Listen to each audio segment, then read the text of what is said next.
Hello, everybody from the wastelands of the internet. I have come again.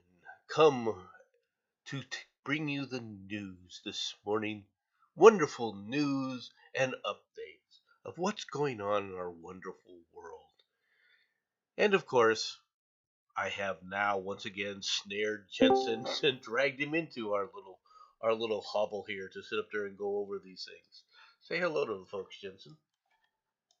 For one, and hello, Sharati. And by the way, stick around for the final story. Serial killer dogs. Carry on. And yes, we're live.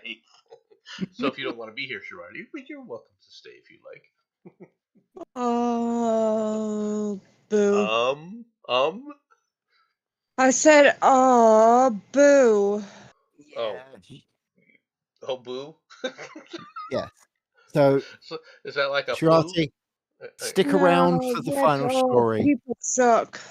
Yes. Oh, no. That I completely agree with. The world sucks, but it is what it is. Anyway, you want to go with your first story and find out how much trouble the world's in? Well, I was just gonna go with this for the moment. Okay. Oh, that. I figured we'll just start with this. Let's go from there. He's not. He's not wrong though, is it? Yeah, the problem It's is when you get disturbing. into it. I like the fact that you sexually assault your fish. There's something about that. Let's get to the first story, shall we? Yes. NatWest to close 23 branches across England and Wales. See full list. See, we're going British today at the very start of the news. High Street Bank NatWest announced it will be closing 23 branches in England and Wales. They will shut down between the end of April and the beginning of May, with two closure dates yet to be decided. Right? As Lloyd's, TBS, and Barclays announced closures earlier this month, that means that 87 bank branch closures have been announced so far this year in less than a month. Okay, why are they closing, Jensen? Actually, I can tell you. They're closing because most banking is now considered an electronic business, and that they don't need any stores to do this. Basically, they're doing it to save money. Same as basically most of the shops nowadays. That's why most basically Well, shopping areas nowadays are dying a the, death the, the because question everything is being is bought online. I realize that things have been electronic, but things have been electronic as far as paychecks and things and so forth for quite a while.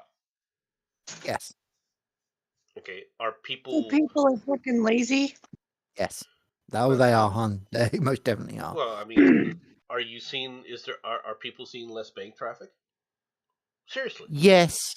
Yeah, no. Yes, they are. And also, please remember that the tinfoil hat moment, the government are actually trying to actually lead us towards a paperless society, i.e., no money, and go for fully electronic.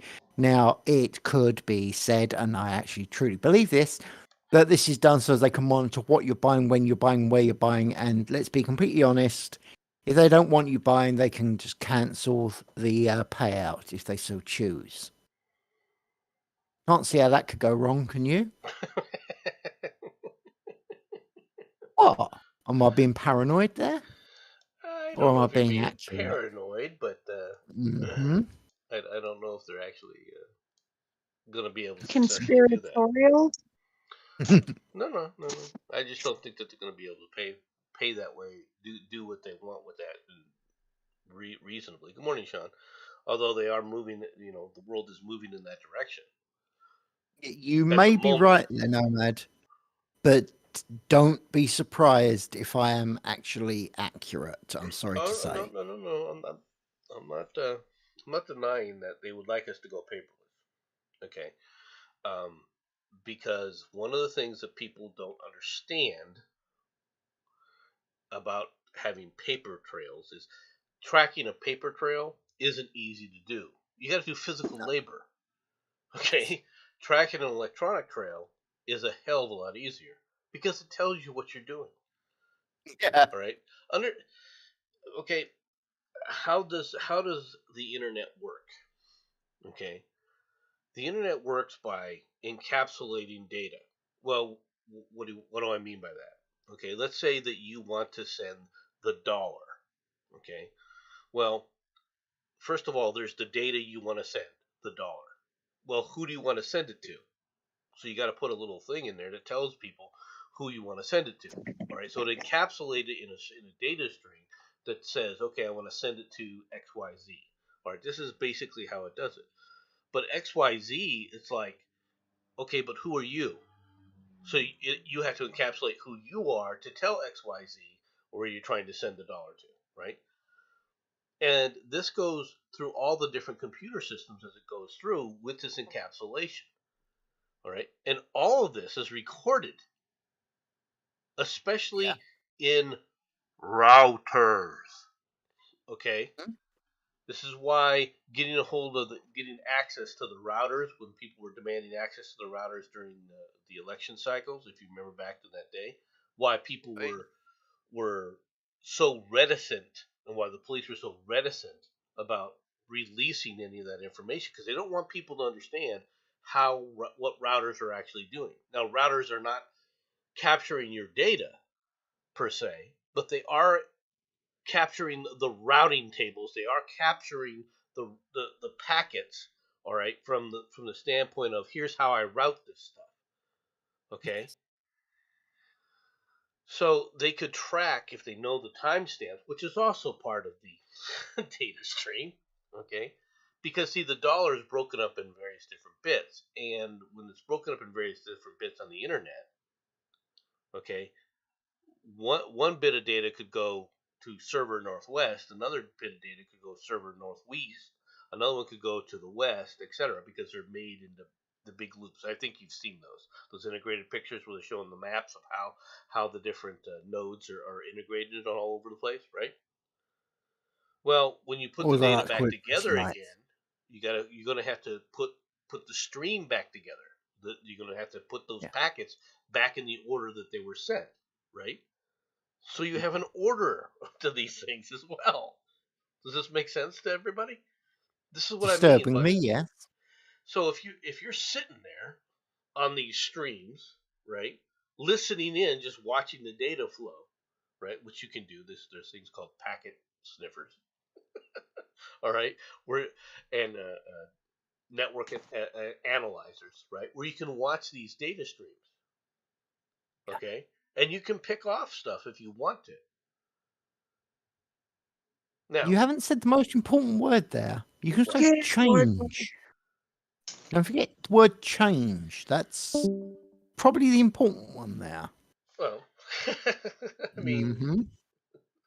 the things can change. Yeah, I mean, it's just a matter of whether or not you want to pull the data and so forth on, right? True. And then reroute it. But the thing about rerouting data, once again, you may or may not be seeing the full data set, right? Yeah.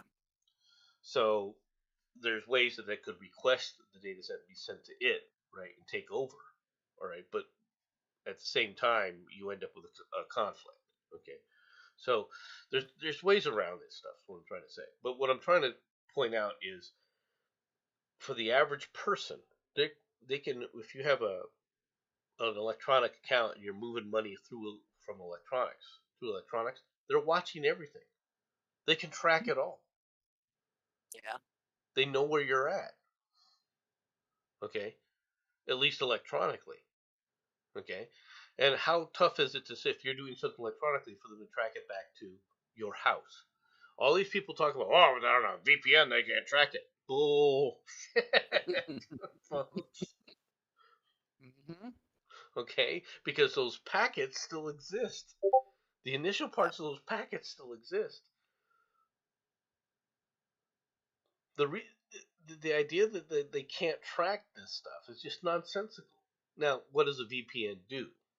Okay, VPN makes it so that where the data is appearing from may or may not be your local location. Okay, does it make sense? Yes.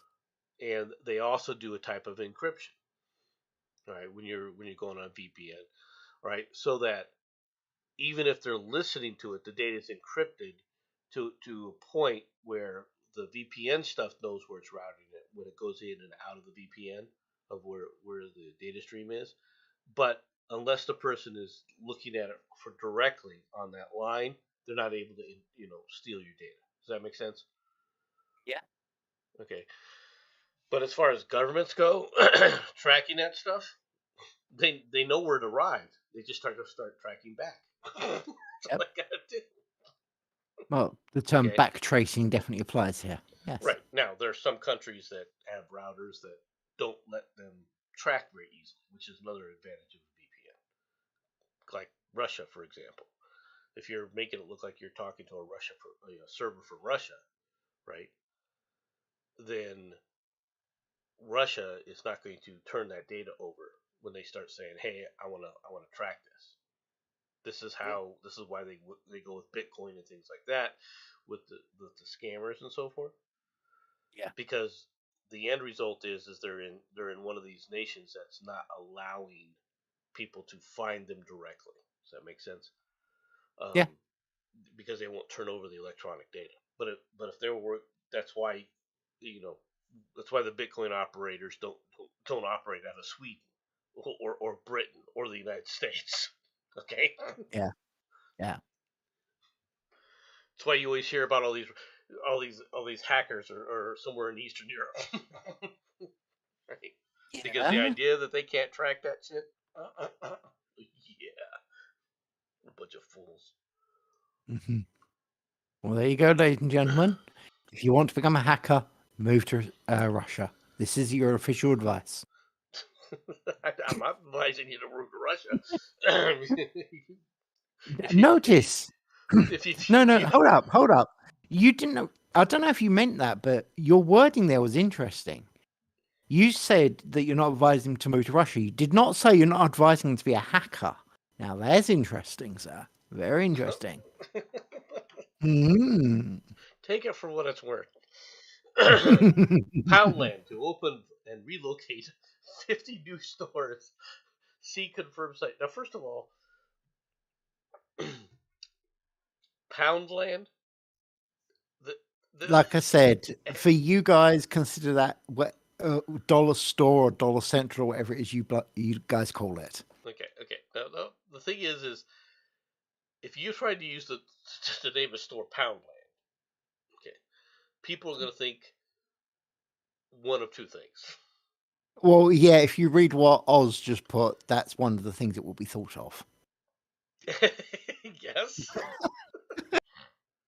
Or people are going to think it's a pet store. Right? Yeah. Right, that works with the local pound, which is where they capture animals and stuff. All right. Poundland has announced it will open and relocate 50 new stores. Well, how many stores is it actually opening instead of relocating? Yeah, now that's the interesting part. But here's the thing to think of with this, okay? The previous story was about how the banks are closing these stores, and now we have one about them opening stores. Now, I'm not trying to sound too conspiratorial here, but it's not unreasonable to think that Poundland are going to be taking over the banking service, as in taking over their stores. Now, how long will it be before they actually take over the banking service? In March, Poundland will open its second largest Scottish store, 18,380 square feet in Glasgow Crown Street. All right. Yeah.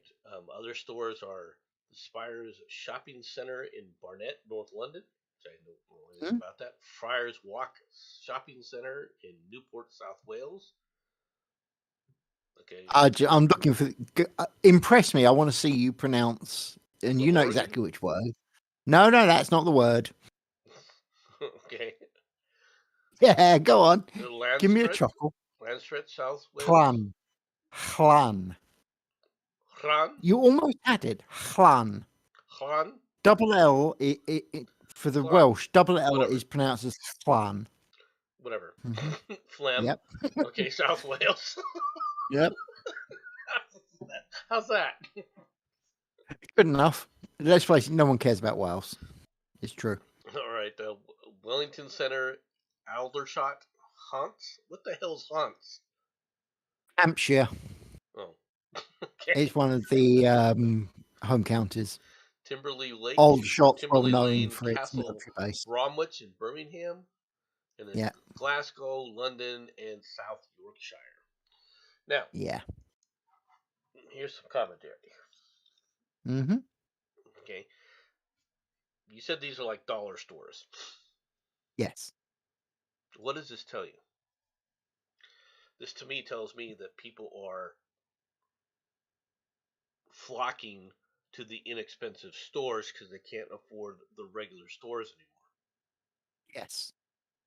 All right, that's what this is telling me. This is a huge downturn. That there's a huge downturn in the economy. Is that accurate? That is 100% accurate. So that goes along with this story. Britain needs you, Chancellor Jeremy. What the hell's the Chancellor do?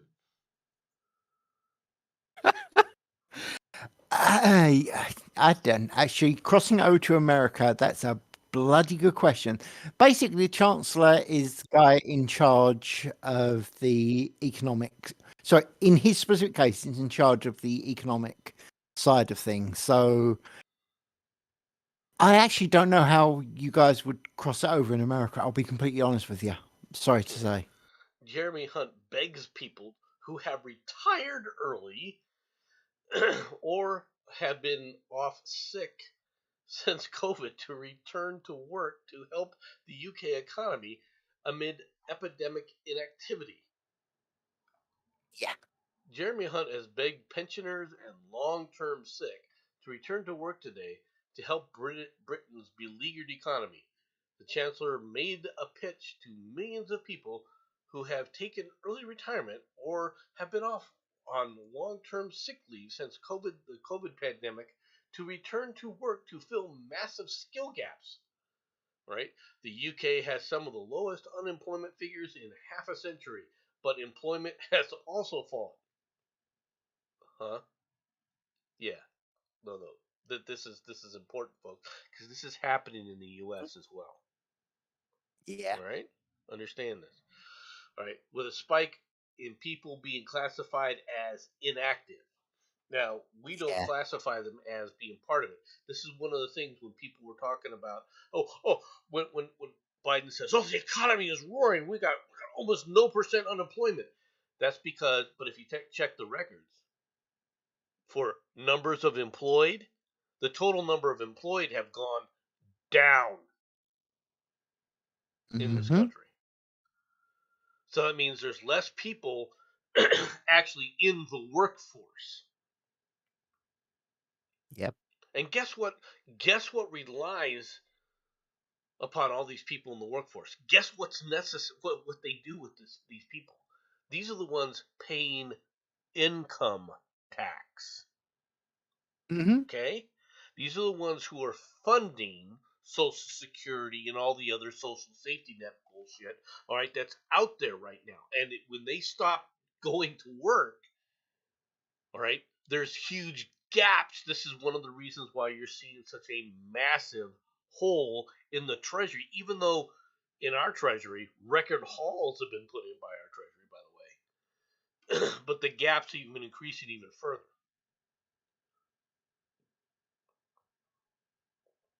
People don't know this. That's where Can't one see of how the this could go problems. badly. Well, there's something happening right now. You don't even know about Yeah. it in the U.S. because they haven't Mm-hmm. been. They've only been mentioning it. You've heard about the debt spending limit hasn't been increased, right? Yes. Okay, but you hear about it every now and then. They talk about it. Yeah. Still hasn't been increased yet. Okay, Mm-hmm. so we've reached the debt limit, but it hasn't been increased. What's going on? Supposedly, Go what's on. happening? All right. Well, are our government services shutting down? No. Okay, so They're just eventually they'll have to. Okay. yeah. Look, we both know they're just not telling the people anything close to the truth. Then Well, again, not that they ever really have, but the- it's getting to the point that what they don't know won't hurt them well, until it does. well, what's going to happen? Okay, because Hmm. we really, I don't know if we've actually hit that point yet. They keep talking about it, but I'm not sure we've actually hit that point yet. What Okay. will happen when we hit that point is revenue into the government will be the only revenue that they're able to sit up there and utilize. Okay, they will not be able to utilize any of the extra spending. All right, in order to pay shortfalls in the budget. Does it make sense? Yeah. But the revenue coming into the government, all right, is at an all-time high. What they won't be able to fund is giving money to everybody else. But as far as the federal employees go, they have more than enough money to keep funding the federal employees. Does that make sense? Yeah, which may explain why a lot of people are talking about universal basic income that may well be forced upon people. Well, what they want to do, all right, what the several members in the GOP House have been pushing is they're like, okay, we don't have to sit up there and approve the spending increase until we start seeing some cuts in funding to these various programs because these various programs have to be cut. Yeah. And what most people don't know about this is there are built-in increases that this is one of the reasons why our debt's going so high. It's because there's certain departments that get built-in increases every freaking year. They're automatically built in. Well, these guys want to put a stop to it. And of course, the Democrats are going to pitch, whine, and everything else. But I'll tell you something right now. People understand the fact that you're using our money because you're stealing from us. Yeah. Okay? People understand that. People understand where you're getting that money from. Now, the problem is that social safety nets are the ones that are in danger because they're just handing money out.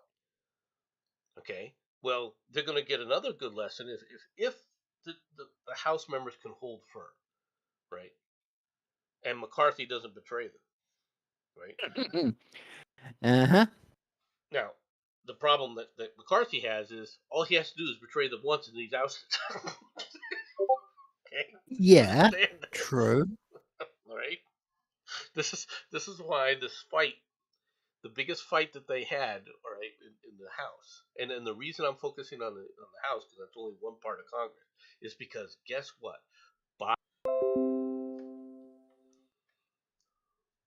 They're going to get a lesson, and it's going to be a hard lesson to learn. Yeah. About Unfortunately, you're saying it may well be a hard lesson to learn, but it's also a necessary lesson, I feel. But you can't keep kicking the can down the road with the kind of debt spending Yeah. that we're doing. Okay, and Yeah. for all these people who keep bitching about and whinging, okay, about the defense budget. The defense budget is $890 billion, something along those lines, right? Mm-hmm. Do you know how much money the government brought in last year? Go on. 4 trillion. Okay, Well, okay. so less than 25% is going to the defense budget. A little bit more than is spent in Europe. Oh, sorry, But did I say it out loud? Whoops. that might be true, but it's still only 25% of our budget. So where the hell's the rest of the 75% going? Good question. All right. We don't need a government as large as we had. We don't need these programs as large as we had. Sure, some of it's gone to quote unquote infrastructure and things like that, but the vast majority of it is being let out in pork barrel projects all over the freaking country that are unnecessary and are going through things that turn into things like $40 billion to the Ukraine. All right, that comes back as $20 billion in the pockets of several freaking government officials in a money laundering operation. That's what's happening here. Yeah, but you can't say that. I just did.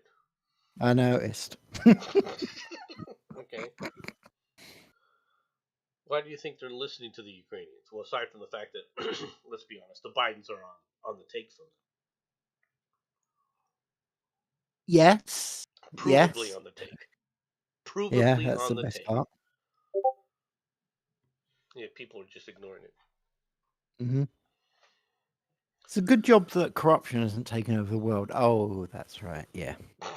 Well, there was a time period when the corruption was up, but wherever the money goes, the corruption is going to follow. Which is one of the Yeah. reasons why I keep saying you want to end this shit. Start revamping the federal government. The federal government's too broad. It's not necessary. Okay, it really isn't necessary to do what they're doing, and they've allowed it. And when I say they, I should say we, because we're a part of it. Yeah. I'm a part of it too. We've allowed it to take place. So how are you going to fix it? Democrats are never going to fix it. I can tell you that right now. Well, Democrats will never fix it because they don't believe in honesty.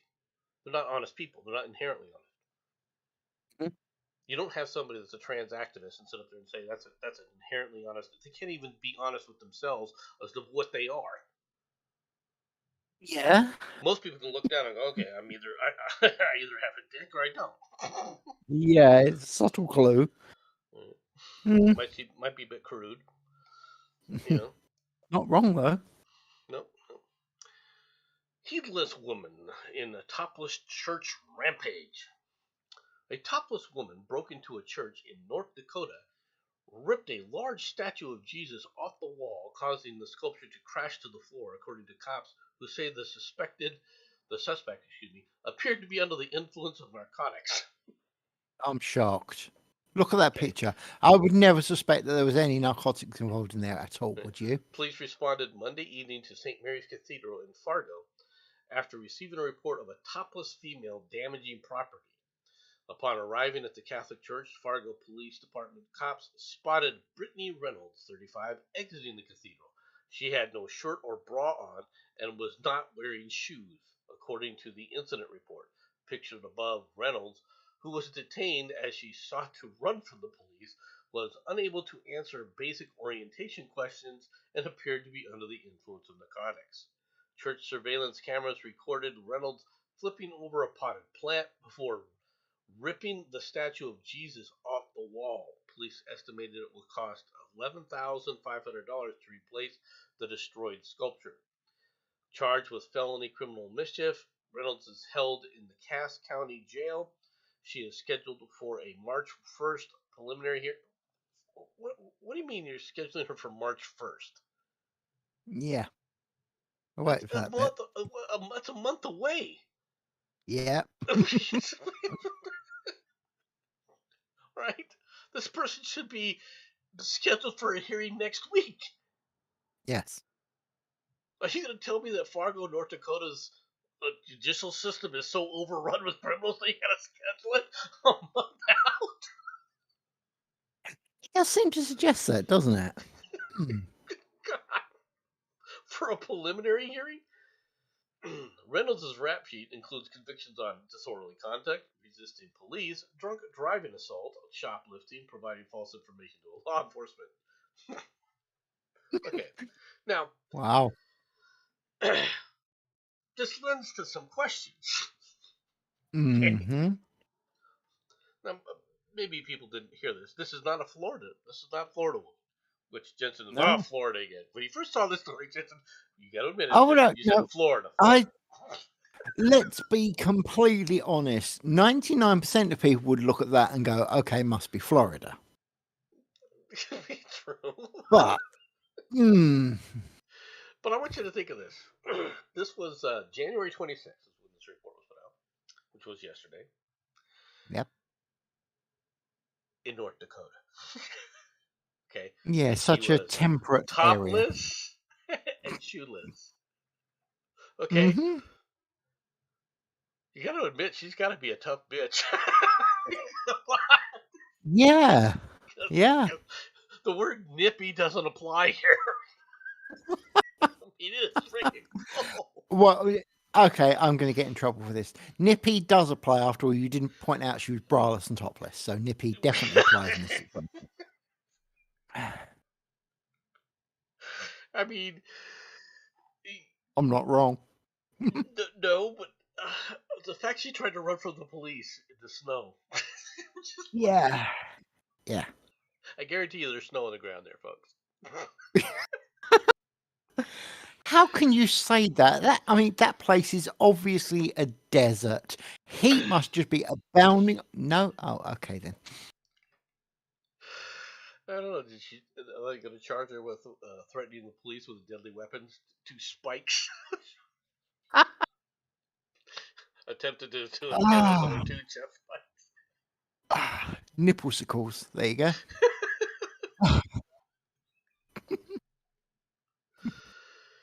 Wow. Okay. I probably should have done this story earlier, but that's okay. Mhm. Democrats hammer GOP plan to impose a national sales tax and abolish the IRS. Democrats are seizing a Republican proposal to impose a national sales tax and abolish the Internal Revenue Service as a cudgel against the GOP, even though the bill has few fans even among the Republican lawmakers. The fair tax, sponsored by Earl L. Buddy Carter, was introduced this month, would do away with the income, payroll, estate, and gift taxes, and instead impose a 23% national sales tax.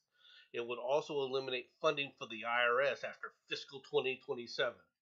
Carter told Fox Business rather, on Tuesday that people would much rather have a consumption tax when given a choice.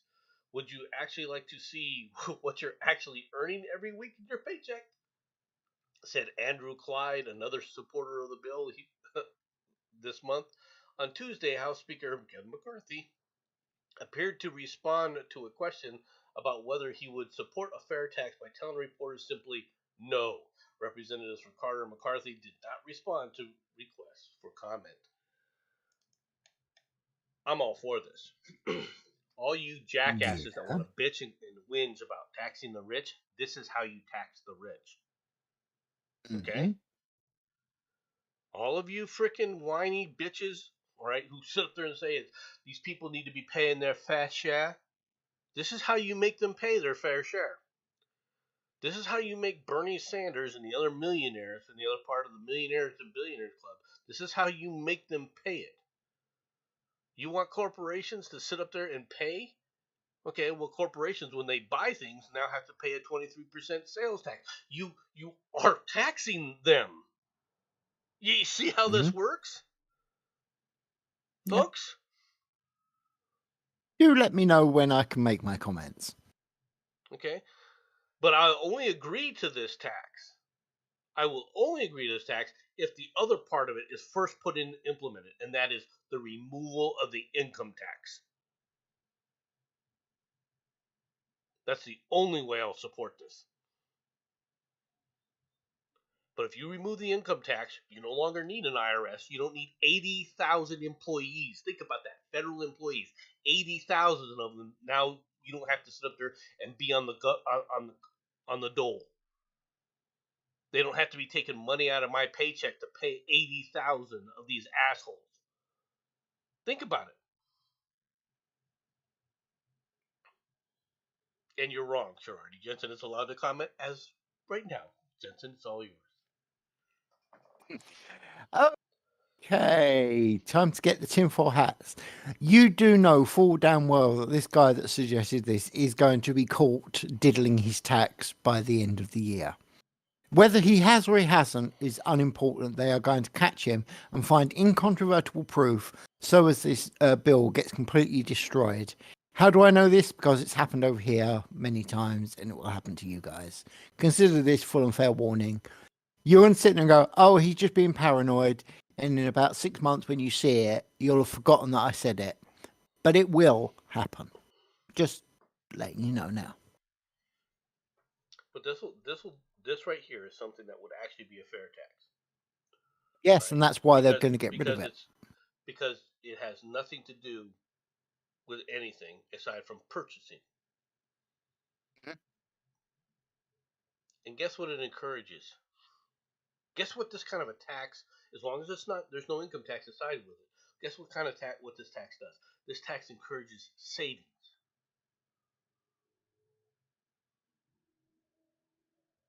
Think about it.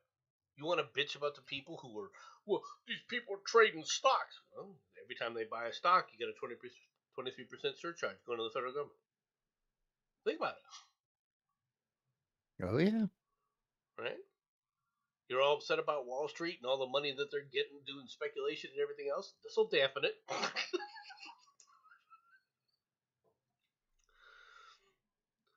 Because every time they buy and sell stock, there's going to be a 23% freaking surcharge. Okay. Like I say, it will not go through. The person that suggested this will find himself being shut down really, really hard. Okay, this is not open to discussion. This is going to happen, mate. Right. I mean, if you really want something like this, you should be all behind it. Oh, I agree. The concept behind it is perfectly reasonable. That's why it will be stopped. It will put a stop to a lot of the nonsense that goes on. You end income tax, you freaking put this kind of tax in there, it will sit up there and be awesome. The problem with it is, like I said, I only agree with this as long as there's no income tax. The problem with proposing any new tax scheme, however, is, oh no, yeah, we'll get rid of the income tax later, while they start to impose this kind of nonsense on you. Yeah. That's the problem.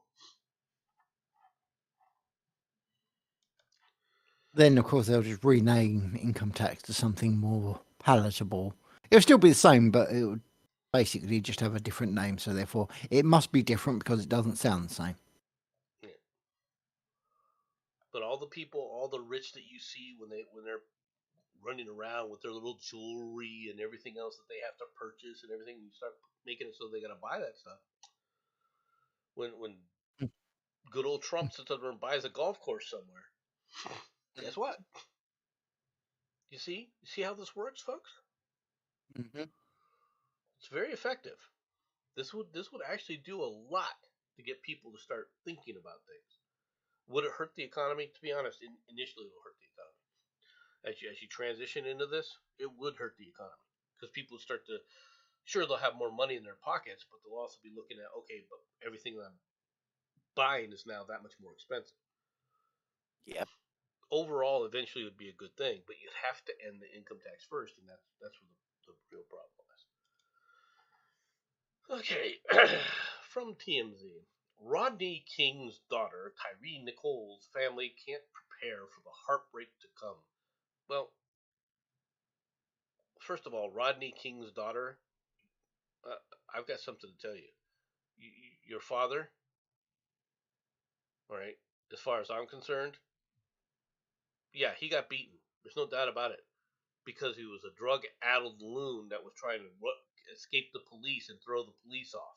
Okay, when they initially came to arrest him, all people remember about the Rodney King thing is just seeing the police hitting him with sticks. All right, they didn't see the other parts of the video because there was no video of when they initially tried to arrest him and he started fighting the police because he was high on PCP and he was literally throwing them off.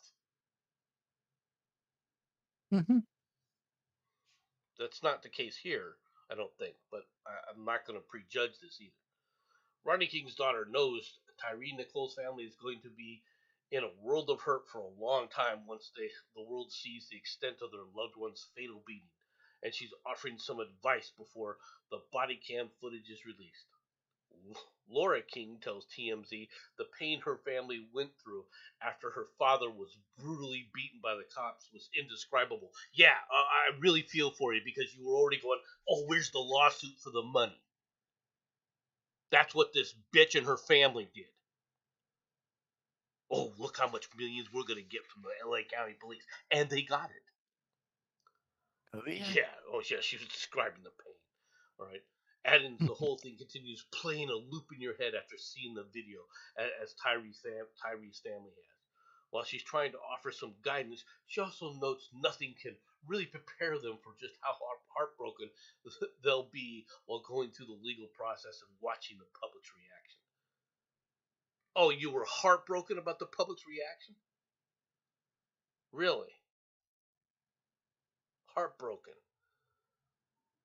Heartbroken that your dad was a felon. Right? Now, I'm not saying that that's the case here. Laura was only 7 years old when the police brutally beat her dad, and sparked nationwide outrage, which eventually erupted in a massive riot. And guys dancing in the street, they got off as they frickin' took a man's head almost off with a brick as they dragged him out of the semi instead of the semi driver just driving over these clowns, which is what he should have done. Reginald Denny. Grifter attorney Ben Crump, this guy's a grifty ass from hell, right, who's repping Tyree's family and saw the body cam video of the arrest, called a clip appalling and heinous and likened it to the beating of Rodney King. 5 officers involved in Nicole's death were promptly fired and on Thursday arrested and charged with second-degree murder. Each of them, and this is the big thing, now this guy's family is now grieving because unlike Rodney King, this guy died. This guy was beaten to death. Right? It's a bit different here. Arrested and charged with second-degree murder. Each of them face additional charges that include official misconduct. Really? Beating a suspect to death is considered official misconduct. Good to know. Official I'm quite oppression. surprised myself. I'm not sure what official oppression means. And aggravated kidnapping. The aggravated kidnapping I just don't see. Beating a man to death. As the nation braces for the release of the Memphis PD's footage, the possibility of social unrest, Laura advises the family there's no way to be normal after this. Look, we don't know the whole circumstances behind what happened here. Okay? I guarantee you they weren't trying to arrest him. You want to just mention the most important thing here? Jaywalking. Okay? Yeah. Do you want to mention the color of these police officers? Oh, yes. All the police officers. This is the Memphis police where the entire freaking police department damn near is freaking black. So they're white people. That's what you're telling me. Okay. Yeah, no, they're black. They're black. The police officers are black. The mayor's black. The city is run by almost all the city council members and stuff. Right? They're black. Right?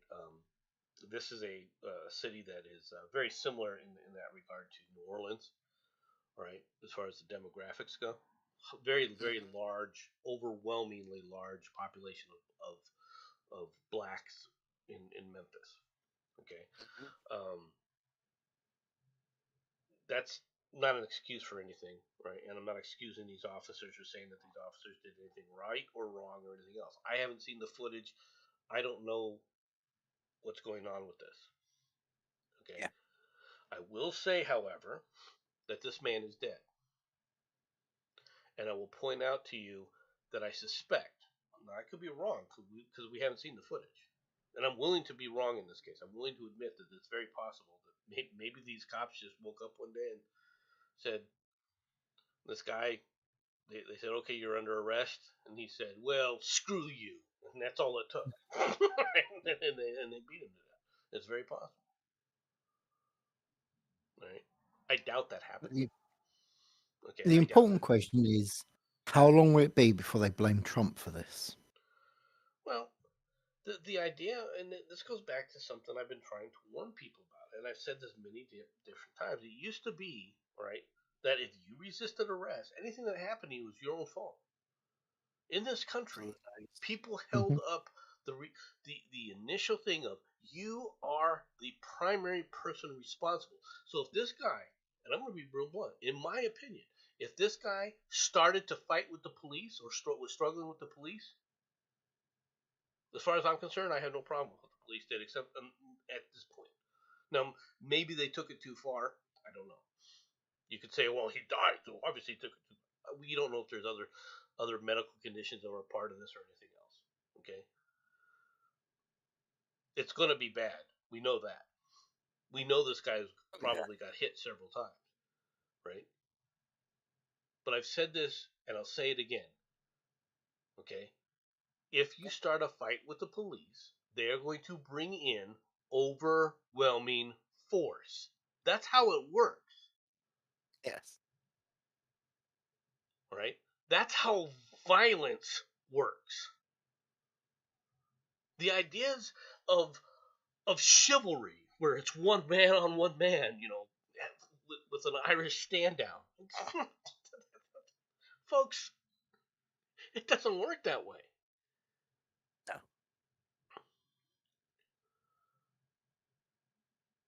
I don't know why people expect the police to just be rainbow cuddle bears. What the hell with Care Bears? Because they've Right? become rainbow cuddle bears, and you know it. Right? It doesn't work that way.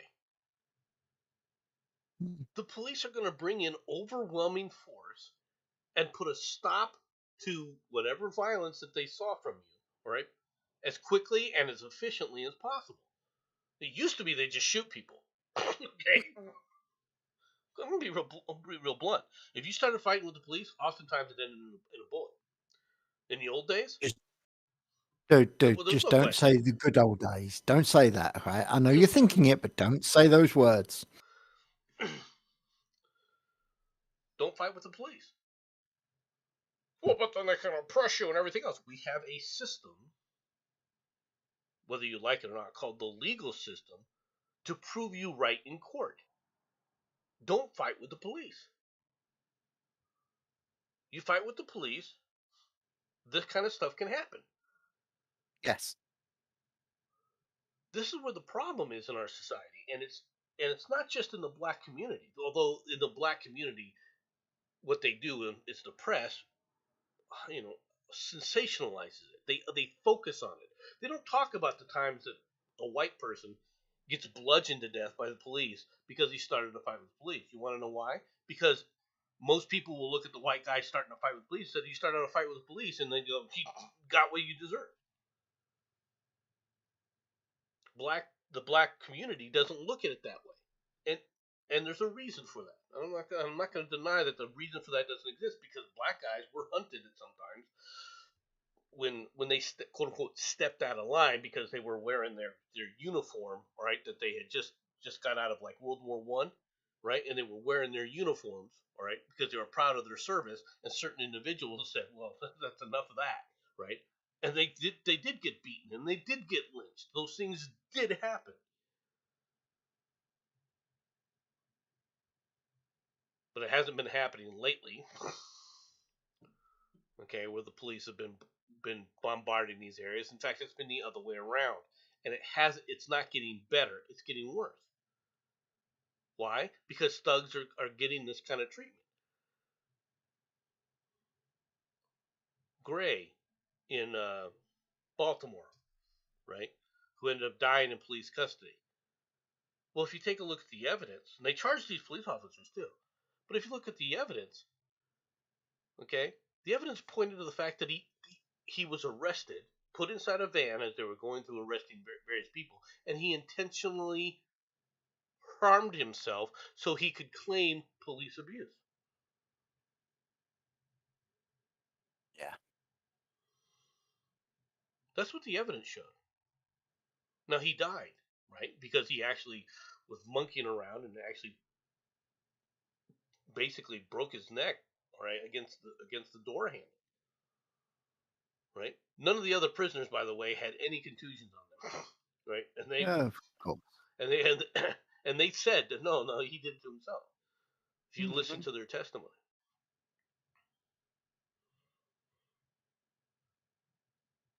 But and of course those police officers in that case, they got off.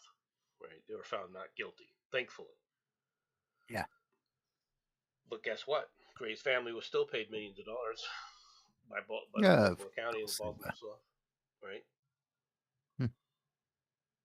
Now, what does that have to do with this case that we're talking about? Nothing. Absolutely nothing. It doesn't have anything to do with it, right? This is a different case. Maybe it is possible. There are bad policemen, right? Police do have bad days where I can see how something like this, the guy just walked down the street and Yeah. maybe stepped on the policeman's shoe, and next thing you know, he's being beaten to death. That's a possibility. I'm not saying it's not possible. I find it unlikely, but I'm not saying it's not possible. But when that tape comes out, you know what they're going to show. Just small little snippets of this guy being laying on the ground while they continue to beat the guy. That's what they're going to show, because that's what they did for Rodney King. That's how I know they're going to do this. And it's unfortunate. And what's this going to do? It's probably going to spark riots around the country and solve nothing aside from more businesses being burned and more racial animosity.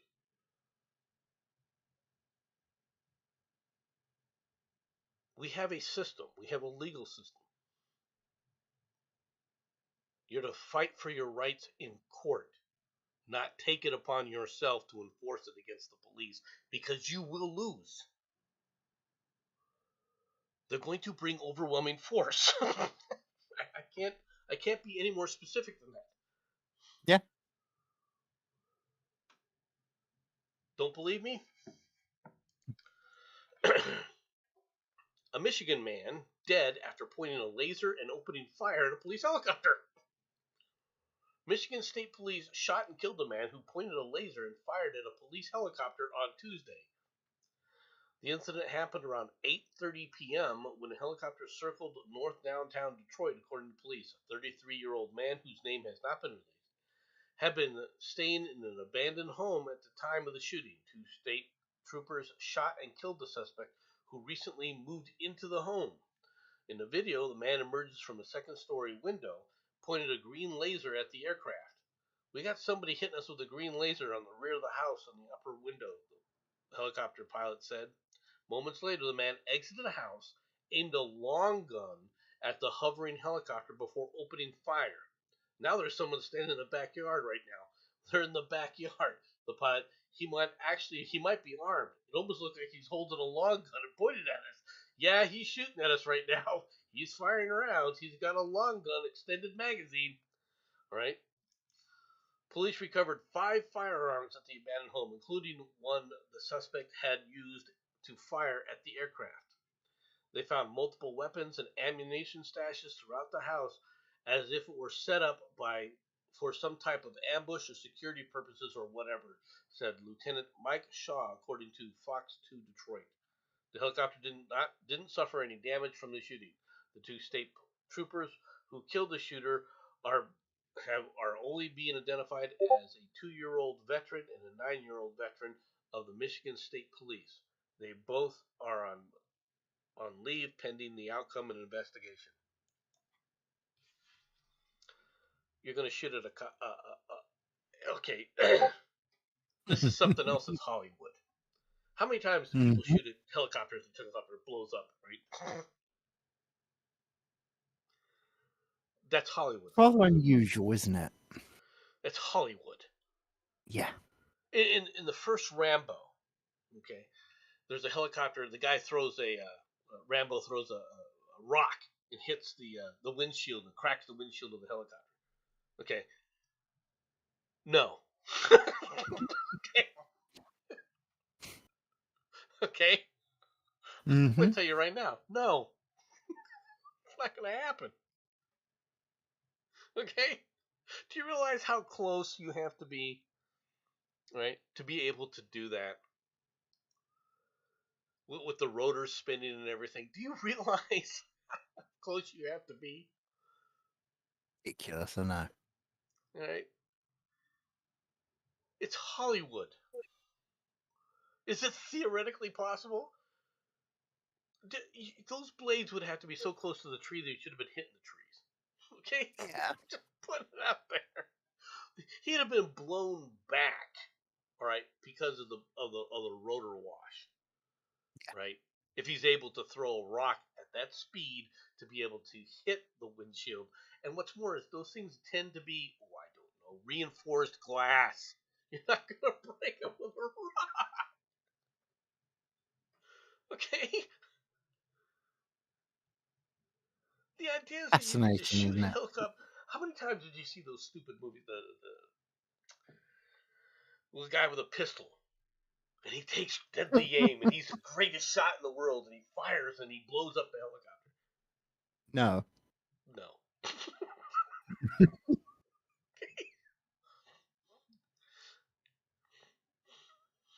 It doesn't happen that way.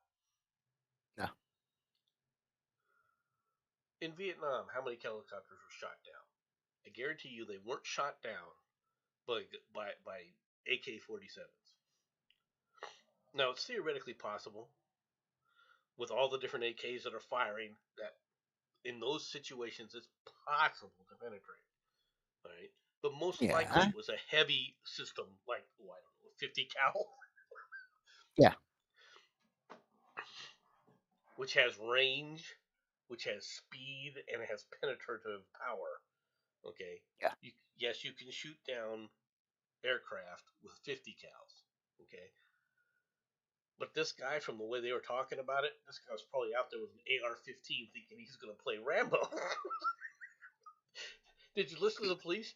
Did the conversation for the police? Yeah, he's shooting at us. Does it sound like they're worried about anything? Not even vaguely. Do you think there might be a reason for that? Well, obviously the guy has played far too much GTA and thinks he can get away with doing That's this. another So, one. yeah, I just thought I'd throw the GTA comment in because it had to be done. Okay. Maddie, who, by the way, is mourning the death of her father. It's a year since her father died, apparently. Which, our condolences still to Maddie and her family. But Maddie did a video where she was decrying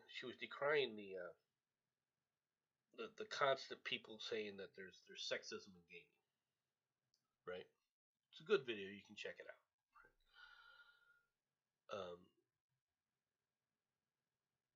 The thing about this is, and if you listen to her video, it's very, very short. Right? She makes a number of points, and all of them are spot on. Okay. But one thing that's true, and I'm going to be real blunt. Okay. When you talk about sexism in gaming, it has become hypersexualized. Okay. Now, it used to just be sexualized in the sense that everyone wanted to play the half-naked character. Okay, you would have these games where they show the scantily clad warrior woman, right, or the bare-chested barbarian, and everyone wants to play the bare-chested barbarian or the scantily clad freaking female warrior, right, or the sultry mage of some sort, right? Yeah. That's what people wanted to do because they look at it and they go, "Oh, this interests me," right? Yeah. But it had nothing to do with the gameplay, right? Initially. Yeah. But then you got games like GTA 5. And sure, people are enjoying the game. But it is not a game that should have been promoted. And the reason I'm saying that is look at what it did. Not only in GTA were you able to go out there and pillage and rape and burn, literally rape. Okay? But you got rewarded for it. Yeah. Is this something you really want people to be doing? Beating up freaking women and hookers and getting points for it? And people were playing that excessively. Yeah. It wasn't a good game for people to be playing from a societal perspective, right? But it's where our society was going with it. If people, but did you hear freaking Anita Sarkeesian kibitzing about freaking GTA 5? No. They talk about it from an online perspective because the verbiage that gets used is they talk to one another and banter back and forth in these stupid online games, these and so forth, right? Gaming online. And that's where they came back with sexism and misogyny. These guys don't like playing with girls and all this other stuff. Now, why is that? Why was They're it? taught to think that way because of the way the games it's partly that, but designed. it's also the fact that men and women are different. When you're in a game, That's when you're in a game, and it's a hunt game, right, where it's yeah. first person shooter and so forth. The only things that I've done are things like Doom, right? I've never played Halo or any of the rest of that, right? But I did play Doom, and it had a PvP, player versus player mode, right? Now this is a shoot 'em up game with player versus player. I have played it. It's not remotely fun for me. Okay, and the reason that those games are not remotely fun for me is because people that get into that right away find out all the little tricks in the game, Yeah. right? All the little, they're not cheats in the sense that everybody can do them, but if you know where they are and the other person doesn't, you have an unfair advantage over that individual. Does that make sense? Yeah. Oh Right. yeah. So it's not a fun game. Okay. It's reality in a sense. Okay. Because if you got a bigger, badder gun on a battlefield, guess what? You win. Right. Different kind of game. Stakes are a bit higher. Right, Jensen? Oh yeah. Oh yeah. Right. So from that sense, it's not insignificant. But the the the the number of people that play those games and how much they play these games, right? Mm. I first started Yeah. to realize I was really out of touch with these people when I was ordered back on active duty. Okay. And I encountered these people playing Halo, and I'm like, what the hell are you people just doing all the time? Right? Because they weren't going out to the club or trying to socialize. They were they were just playing this damn game their entire lives. And these are young kids, right? No, I shouldn't Yes. call them kids. They're young adults, and this is what they were doing. Like, but you're not, you're not dating. You're not doing anything else. You're just gonna. I mean, I'm just kind of like looking at them kind of weird, right? It's when I started realizing how out of touch I was. These guys are doing this. But if women want to join that, okay, they're more than welcome to. The problem, of course, is first of all, how many women are going to join those kind of things? How many people are going to enjoy those kind of games? Incredibly rare. Right. So what did they start doing with these games? They started sexualizing these games all around. Yeah. They started putting these sexualizations in the game. Sure, GTA, because it was this big massive hit, right, became a template that other people expanded upon. Now, if you go to a game where you're playing this game, you can play the game as, oh, I want to be the gay lesbian, right?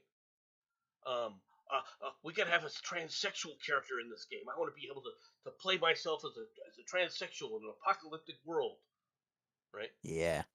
Why are you what does that have to do with the game? It really has nothing to do with the game. But so then, why are you putting it in the game? Why was this sex shit put into the game to begin with? This is where the problem has been. It has nothing to do with the gaming experience. Agree. Okay, so you have two elements here, right? The one that Maddie was focusing on, and she's 100% right. Where look, you're playing with these guys; they're going to use terms that they've always used. It's not meant as a slight. Deal with it, right? Was basically her point, if I could paraphrase it from the way I understood it, right? And she's not wrong, and they're not being misogynistic, right, or anything else. But I'll tell you something that they are going to do is they're going to look at you, and they're going to say, okay, well, you're a girl. Okay. Why are they going to do that? Because one, most women are not going to gravitate toward PvP games, player versus player games that are violent, right? Shoot 'em up games. That's not the nature of women. Okay. I'm not saying a woman couldn't succeed in those games. I'm just saying that's the nature of them, right? Yeah. So most of the people they're hanging around with are going to be guys, and they're going to talk like guy talk, right? Yep. That's number one.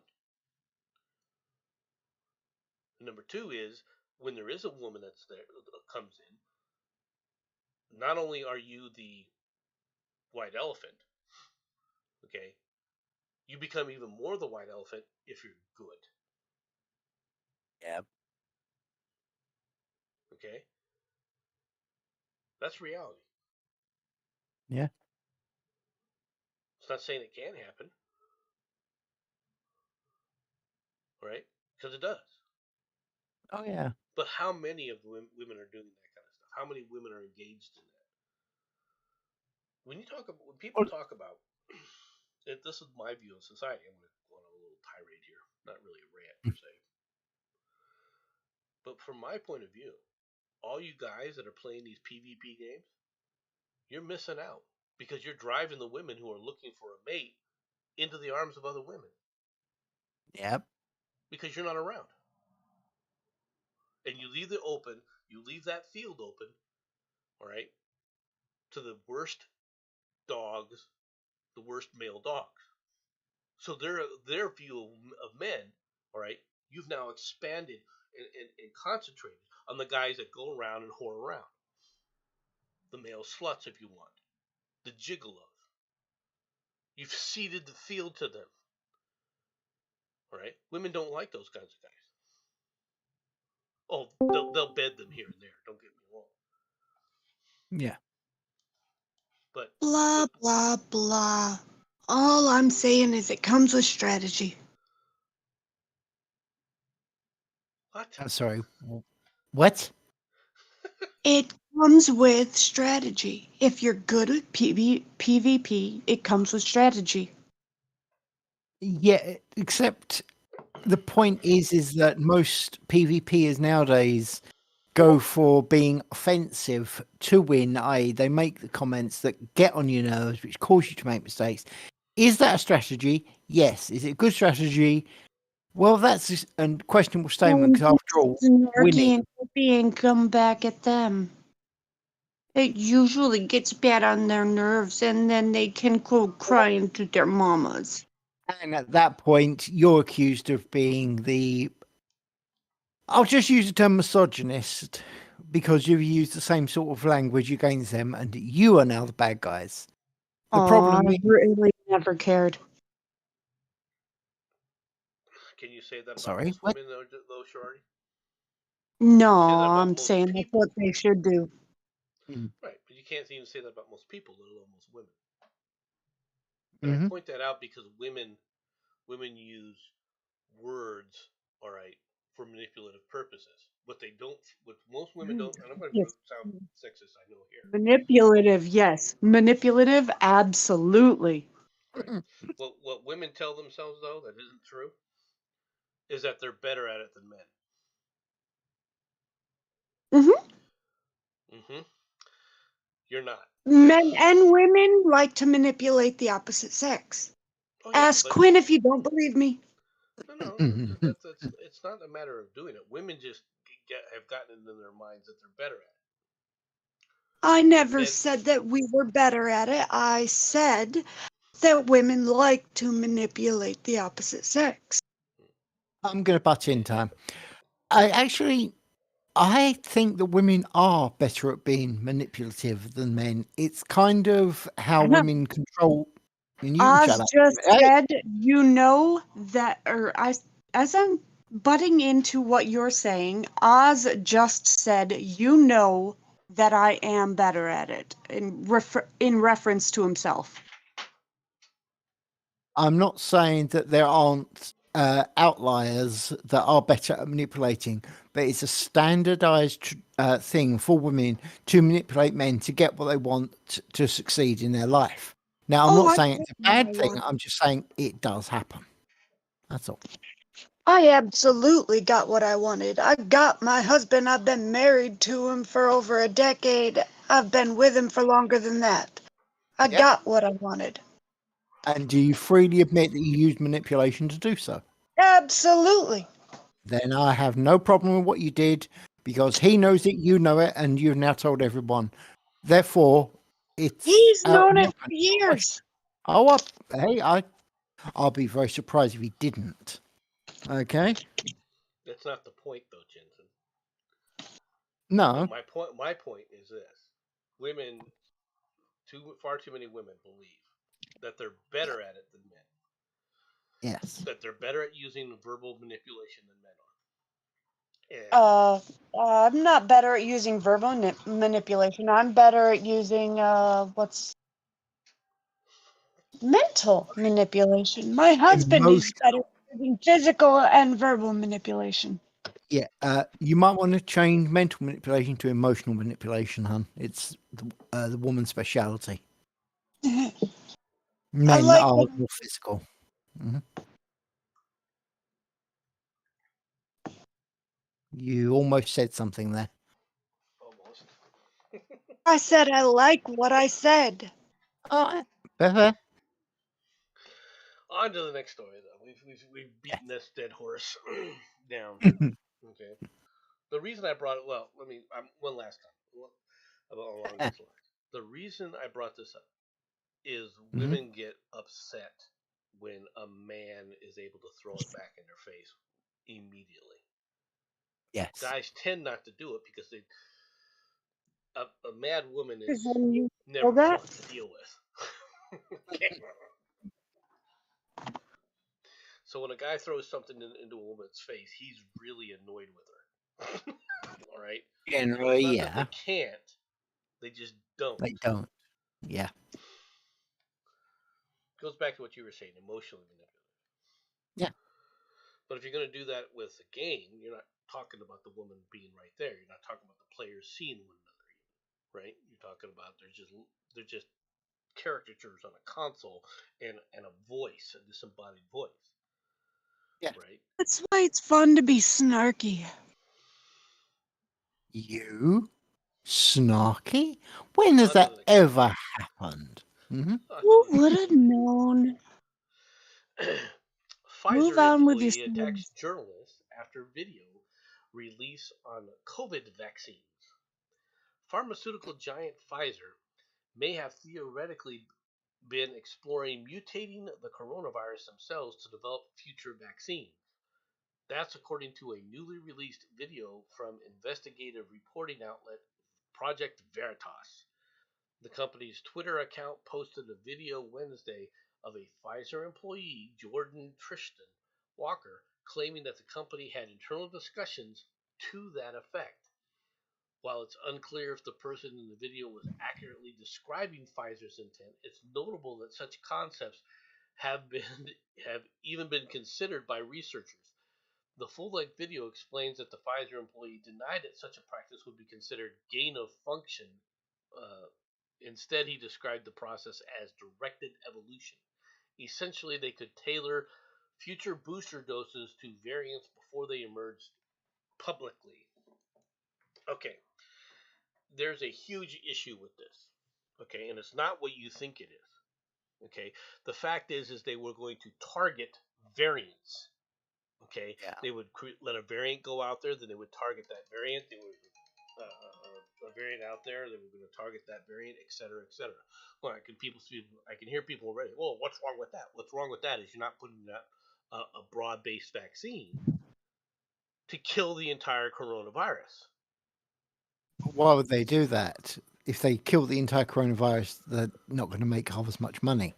Right. Well, and the virus is going to mutate on its own anyway. There's always going to be mutations in viruses. It's the way the world always works.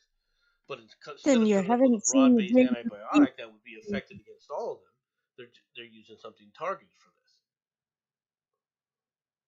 What was that, Shreddy? I said you haven't seen the James O'Keefe update, have you? No, I haven't. Huh. He got locked inside the restaurant, and the guy that he went to interview called the cops on him, stole his tablet that had all the data on it, and threw it on the ground. Oh yeah, you should look for Yeah, that too. that's Wow. part of this. That's part of this conversation. Walker Hmm. reacted physically, going after James O'Keefe, destroying an iPad. He also apparently called the NYPD and unsuccessfully had attempted to prevent him from leaving. Right? No, the The, restaurant prevented him from leaving. they were unsuccessful. And the reason for this is that he once again is proving what this is all about. Look, I'm not saying that Pfizer was not trying to produce a vaccine. Okay. What I'm saying is what they produced, okay, and what they said they produced were two different things from the Yes. way it was before, from the way these things were described before. Okay? And there is a term called gain of function. Gain of function is different than observed mutations, all right, and targeting along those lines. Does that make sense?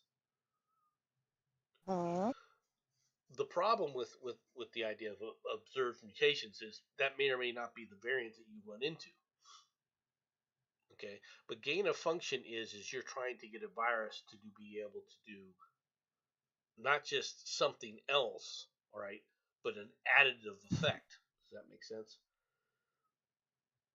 Like a virus that's spread only by water. Well, now we're going to make it so it's spread by water and becomes aerosolized. That would be a gain of function. It now has the ability to spread via air. All right. I'll say aerosol vector is actually probably one of the best ways. Just saying. Right. Now, once again, there's but the problem that I have with Pfizer is they keep coming back with all these. Oh, we have this booster shot. We have these booster shots. Are they effective? Are they working? Are fewer people getting coronavirus? Are there? Are people dying using the same statistical methodology that you used to describe people dying of coronavirus before? Are fewer people dying year after year after year because they've had these Pfizer shots? I'm going to go I'll with give that a no. big fat no. I haven't seen it yet. Mm-hmm. They're not. You notice how they're not talking about the data on that? They're not bragging about it. You see them trying to put that stuff out there. The CDC makes a lot of stupid claims. Yeah. The CDC has made a lot of false claims, quite frankly. When they said that would reduce that it reduces the chance of catching the virus, we now know that that wasn't true, and that they knew it wasn't true. From Birx's book, that's when they changed their verbiage. Or the effect will be lessened. If you take the shot, the effect will be lessened. What about the transmission, though? Notice how they stopped talking about the transmission? Oh, yeah.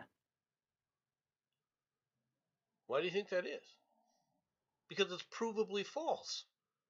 And now, look how many people now are catching the coronavirus, all right, that have been boosted 2 or 3 times. You have that idiot, the news idiot, Joe Scarborough. I gotta make breakfast. He's been later. He's been boosted out the wazoo, right? Yeah. And yet he caught it again. Right. All right. Yeah. And I'm not. Once again, my point is these were experimental viruses. The data that we needed to show that actually shows how effective these things are, they're not giving it to us. They're not giving us the data on human trials. They're giving us the data. The only data that they were first able to rely upon, quite frankly, wasn't human trials. The first data that they were relying upon were models, assessed models. Okay, I haven't seen the data on the human trials yet. We haven't seen it. Fair. I can tell you right now, I've not gotten the shot. Do I believe I was never tested positive for coronavirus? Okay, I've never gotten the shot. I do believe I did catch it once, though. Okay. Guessing that'll be the Omicron version. I don't know which version it was and the reason I believe I had it is because I got sick after my daughter came home one day and she had lost her sense of taste temporarily. Yeah. Okay, she couldn't taste salt. Salt's a pretty strong taste. I don't know if people yeah. Losing your sense of taste of salt can be bad, especially in her condition, because her job was as a cook. Wow. Right. So they that sent could her be home a for a problem. couple weeks. All right. Yeah.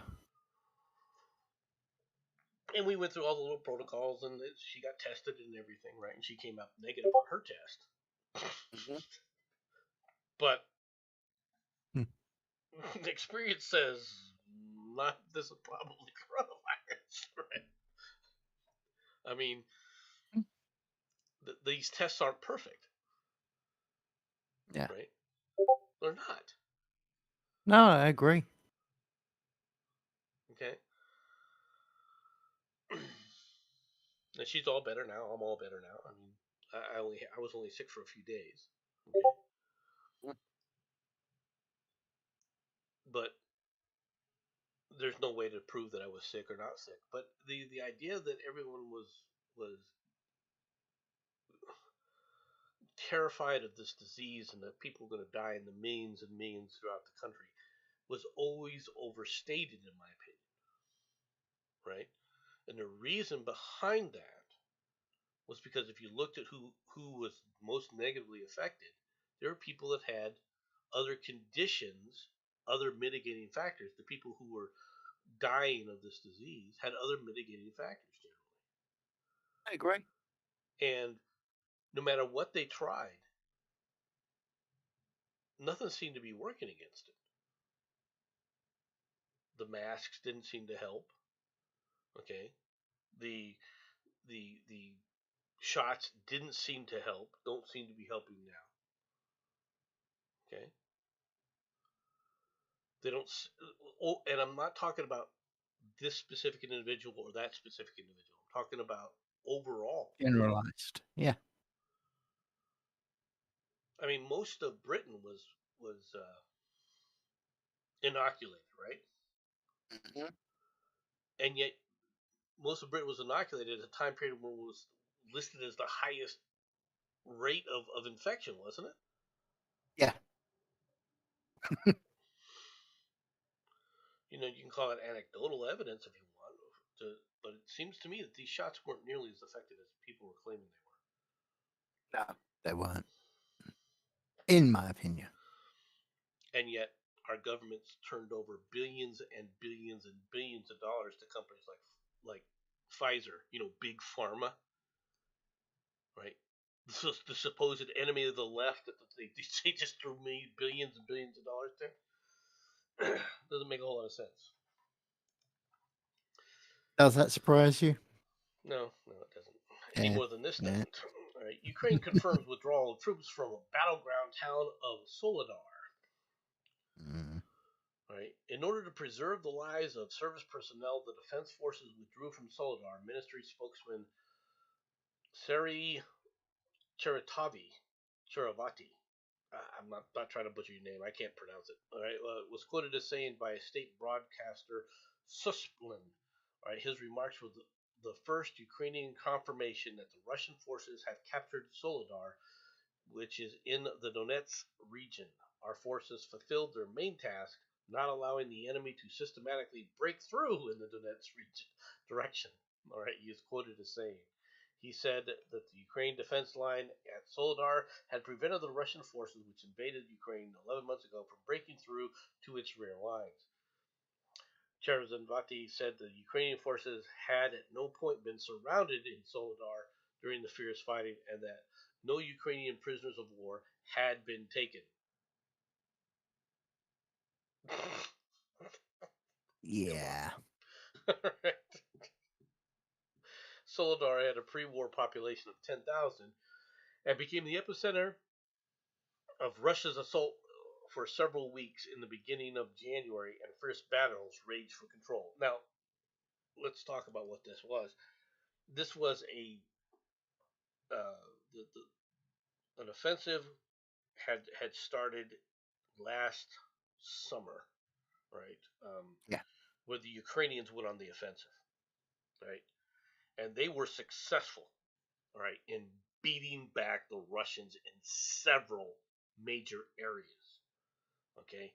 And they really built up forces in the Donetsk area, and right before in the October timeframe, fierce fighting was happening, right? Where they were talking about how the Russians are fleeing and all this other stuff. Remember that back in October? How they're all talking about how the Russians are running, and it looked like Ukraine was just going to sweep through, right? Yeah. And they were doing stories about how the Russian soldiers weren't even being trained. They were given like three or 4 days to familiarize fire with an AK, and they were thrown to the front lines. These were reports that were coming in. And quite frankly, I tend to believe those reports because that is something the Russians would do. Okay. Fair. There is the whole rumor that they've got enough people in their army to actually make their opponents run out of ammo before they send in the real troops. So that's not an unreasonable guess. Yeah. Russian mass wave tactics are not are not unknown. Okay. Yeah. The thing is, when they're fighting the Ukrainians, okay, the Ukrainians are not as powerful as people are being led to believe. Okay, they don't have the manpower reserves that the Russians have.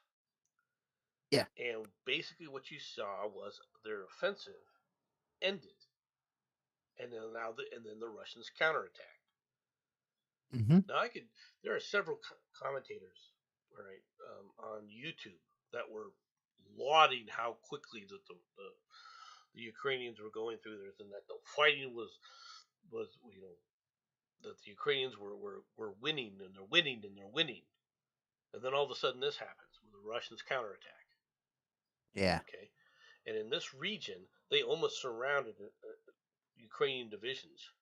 Okay, and if they could have taken these out, Ukraine would be in a lot would have been would be in a lot worse.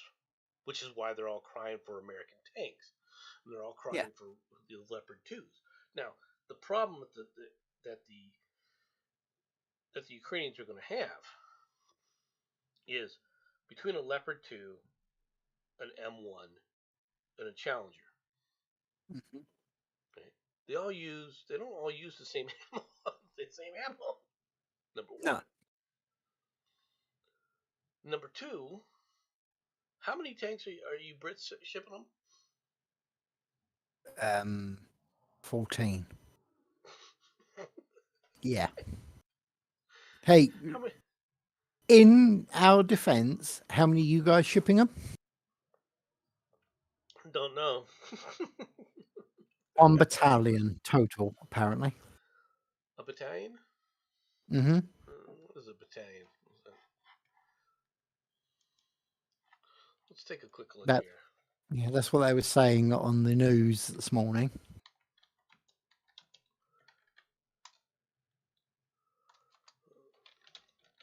And apparently, Ukraine are asking for more airplanes and missiles and ammo, and basically, they're asking for everything. A heavy battalion. That's what I thought. Mm-hmm. A heavy battalion has I would have said 50, but they say 58 armored vehicles. Yeah. Now, a heavy armored battalion has the M1 main battle tank, but also has a number of Bradleys with it. Yeah. Does that make sense? Oh yeah, I actually quite like Bradley. I'll be honest with you. Bradley's nice and fast, a decent gun, great missiles, missile support. Unfortunately, it's got basically the same armor as the average car, but you know. No. It can take armor, like. It can stop small arms. Okay. Yeah. It's not going to stop a tank. Definitely doesn't stop Hellfire missiles. Definitely no. Oh God, no. Fired from Apaches. Mm-hmm. I realize people are like, what do you mean? Fired from Apaches? Who's shooting at our Bradleys with Apaches? Other Americans. Yeah, I'm so glad you said that, not me. Happens during war. Okay. You call it war, I call it weapon testing. You weren't calling it weapons testing when we hit the British battalion. No, but let's be fair. that was because it was very questionable as to whose side you lot were on. And again, I'm glad you brought that up, not me. Normally, that's my job saying things like this. You consider weapon testing when we're shooting our own people, but if you get involved in it, you can draw the line, huh? You're getting the right idea. I still okay. You guys were no better. I'm good. This is the thing that the British love to do is they want to talk about what happened during the Gulf War. They don't tell you the things that happened during the Falklands campaign. Right? They never bring that up. That was years ago, man. Just let it go, okay? I'm just pointing out that it was British on British stuff. That's all. Yeah. No, that's fair. And you were using heavy guns from your ships. Yeah. All right. I would point out that during the Revolutionary War, all right, it was one of the main tactics by Cromwell. Well, not Cromwell, but what was that guy's name? It worked, didn't? Well, to a point. I wouldn't say it worked. What? They won the battle. What's that guy's name? Cornwall. There you go. It worked. Cornwall used it. It was a tactic used by Cornwall on one of the battles. Right. It did stop the rout that was happening. There you go. But I think you killed 100 of your own men. Again, during the Revolutionary War, they weren't our own men. They were a bunch of German mercenaries. Who cares? No. These were Scottish Highlanders that got hit. And, definitely, who cares? They're Scots.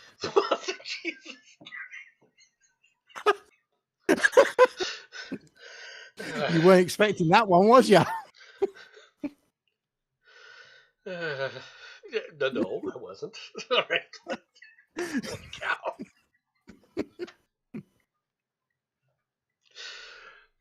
But war is war, okay? And, yes. For the Murphy's rules of warfare, okay? Friendly fire isn't. Okay, that's one of the rules of one of Murphy's rules. Okay, which is very true. When bullets start flying, you start firing bullets back. Yes. You don't go where they're coming from. Mm-hmm. Right. You don't stick around and go, who is that over there? Okay, you don't. No. They lob ammo your way, you lob ammo their way. You worry about who it is later. Well, you later let people, you feel bad later if you find out that you're shooting each other. But especially in night conflicts, dude. Oh, yeah. When it's dark out and bullets are flying, all you see are lights. If that. You see flashes and lights. And it's people, always take these movie screens of tracer rounds, right? They don't realize that the tracer rounds don't work the way they think they do. No. Okay. And because if you're behind like an M60 firing tracer rounds, you don't even see what the hell what you're doing unless you're watching the curve of them as they go through. Yeah. Now, the guys to either side can see the nice little laser light show going on. Yeah. Right? That's but you job. don't. But behind the barrel, it's not easy to see those tracers as they go down range. Break it down, dude. Spray and pray, and you know it. Okay. I'm just showing you my experience with those things. With that. And I didn't have to do it during warfare. This was all during training. Okay. No offense, but it makes a whole difference. Oh, I'm sure when it does. People are shooting back, there is that whole. It's not like you can go, "Did we hit? Did we hit?" and stick your head up because that's just generally not a good plan. That I understand. Right. I also the other one of Murphy's rules of war. Right. Mm-hmm. If the enemy is in range, so are you. Yeah. Right. Might explain why the Russians love their artillery. Let's be fair. Yeah, the Russians do but the Russian artillery. Look with okay, the Russians made some huge mistakes. All right, in their development of their systems. Okay, Yeah. in that they tried to compete with the West. Okay, American systems, British systems are highly, and I'm going to be real blunt here, highly accurate. Yeah. Okay. Russia had always been concentrating on carpet bombing areas, flattening Yeah. entire areas and dealing with it. Okay. Yeah. But they had started to try and compete with from an accuracy standpoint with the West. They never should have done that. No. Okay. Now we don't use this round anymore, but we developed what's known as a copperhead round. Mm-hmm. Okay. The copperhead round is a laser targeted artillery round. From 4 miles away, you can hit trash cans, specific trash cans, with this thing. And when it's on a 155, Yeah. the explosion radius of 155, you don't need that kind of accuracy. No, You just no. don't. To whom it may concern. Boom. Mm-hmm. Right? Now, we no longer use that round. Why? Because they realized these rounds with the laser hit on it cost about $10,000 each. Sounds expensive. It is expensive, especially if you're firing 20 or 30 of them. Right? Yeah. Still cheaper than a missile, but I mean, but you see the point. Yeah. Okay, and then they realized, well, yeah, but if I use a battery of 6 rounds, I'm going to do it anyway. So with 6 rounds of artillery, and this is a battery is normally 6 guns, right? We're going to hit that target and move on to the next one anyway. It's not like the old days where you would fire and so with the spotter out there, and he would say, 500 rounds short or 500 meters short or whatever, left 2 meters, like they used to call them in. We can still do that, and we still have forward observers, but normally it's a pinpoint on a grid, and they just tell you whether you hit it or not and what direction you hit it or not on the first try. Yeah. That's how accurate our systems have gotten. The Russians are still blanketing things. Their their system very similar to our MLRS systems, right? Multiple launch things. They just throw a bunch of dumbfire rockets out there that just blanket an area. Yeah. And they don't care what they hit. Okay, as long as they hit what they were, as long as they suppress the enemy's fire from that area. That's how the Russians have always attacked things.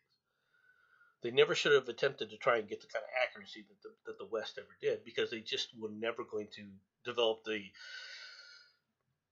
logistical support that allows for that. Does that make sense? Oh, yeah. It's not that the Russians can't have accurate systems. It's that logistically, when you're talking about the amount of ordnance that you're throwing out here, there's a huge difference in what we can do, right? When the United States talks about close fire support, they're talking within 30 yards. Yeah. Okay. When the Russians are talking about close fire support, they're talking half a kilometer. Yeah. Okay. See the difference?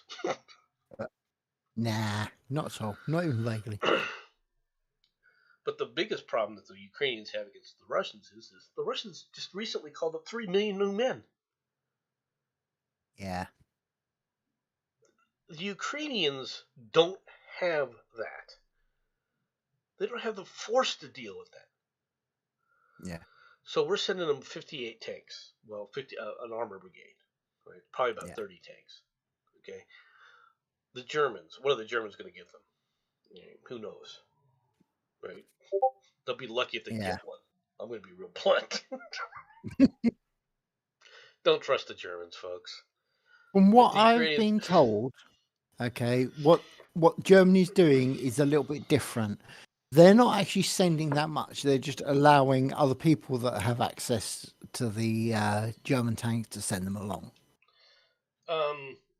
Yeah, they've Yeah. allowed that, but they were also told that they have to provide a few.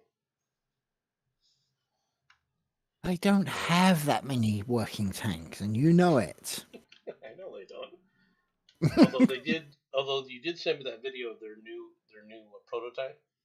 Yes. Did you have a little look at that? Mm-hmm. It's a good system. Right? Oh yeah. Notice how they're using they talk about the composite armor. Yeah. Our composite armor that's on the M1 is phenomenal. Mm-hmm. Yeah, people don't even understand this. The The composite armor, to be able to create that composite armor, Yeah.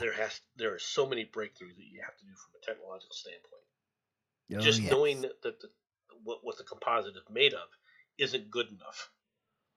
No. Okay, being able to replicate that is just frankly impressive.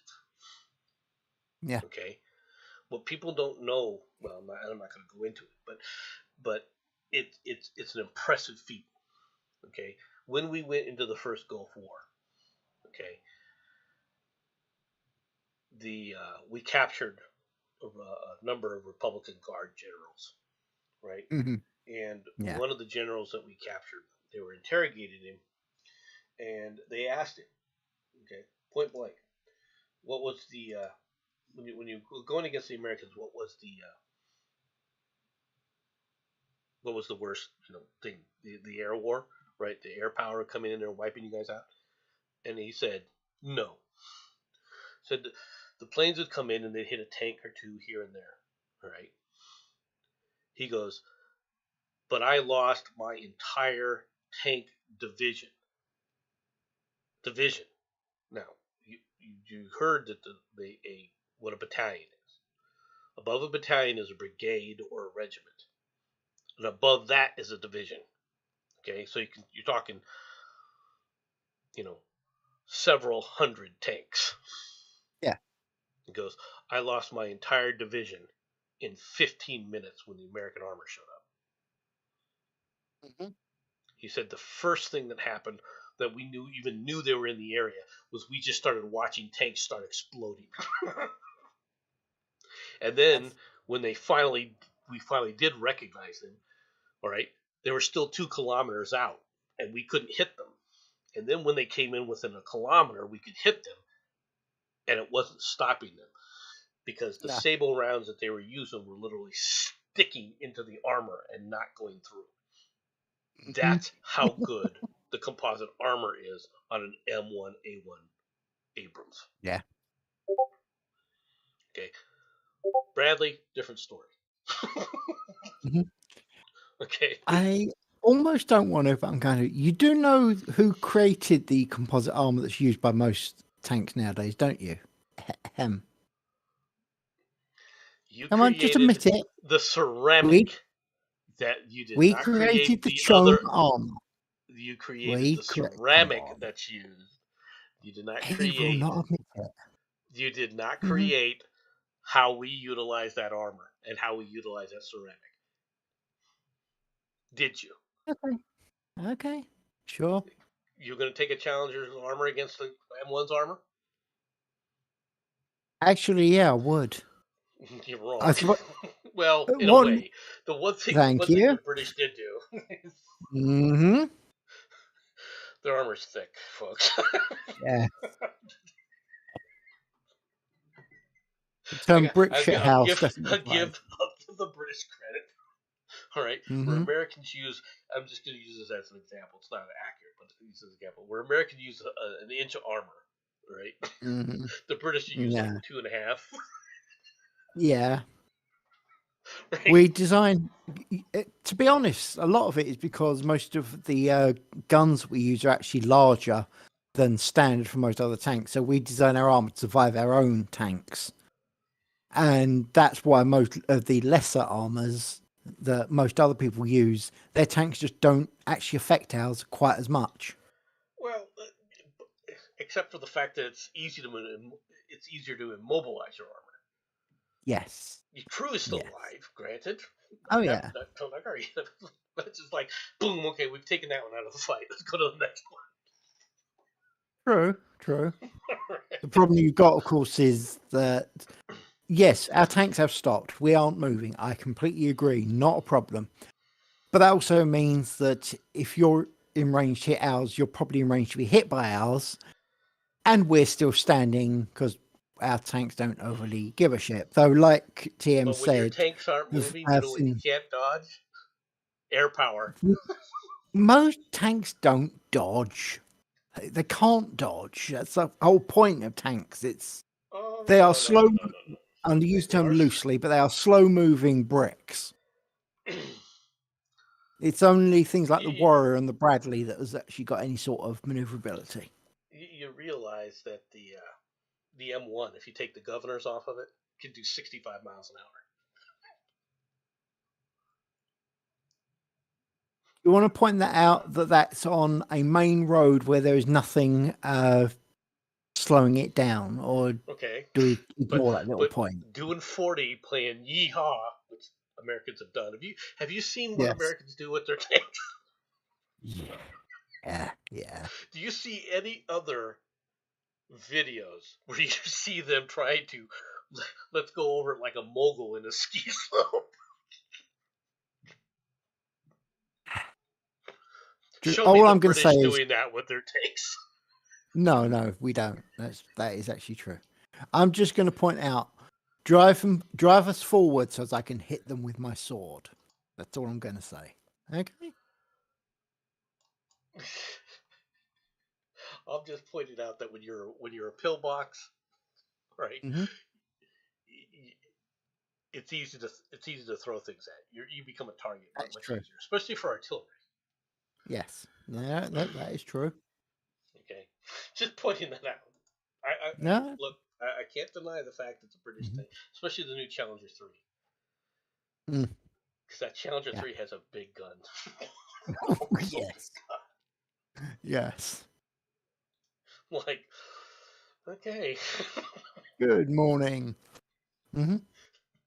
They talk about the range, but they don't. The range that they specified for that gun, you're like, no. Don't lie to us. Mm-hmm. Well, it's effective combat range. Mm-hmm. A gun that can fire like, what was it, 7 kilometers?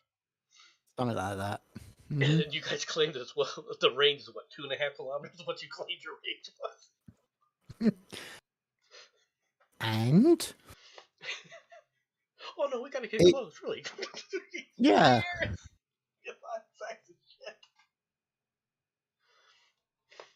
it's 4D chess. While they think that they're out of range, we're bombing the shit out of them. What is wrong with this as a problem? After all, Yeah. aren't we allies? Snigger, snigger. Mm-hmm. What's the problem with that bloody Yank Air Force? We're taking fire here. Yeah, okay.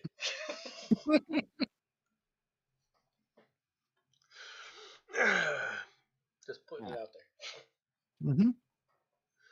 But yeah, no. The Russians in this case, look, the Russians can throw waves of men still, and they've already fully mobilized. The Ukrainians have already fully mobilized. There are no more troops. Okay, they don't have the capacity to put in more troops in the field. Right? They're fully mobilized. So what are you going to do? Right? At some point, sure, you're asking for the tanks, you're asking for these weapons. At some point, they're going to ask for troops. They have to. That's my point when I was talking about all this stuff. I was eventually trying to get to this point. Yeah. The Ukrainians, in order to continue to hold the Russians at bay, are going to have to ask for NATO forces, right, Yes. to be on the ground.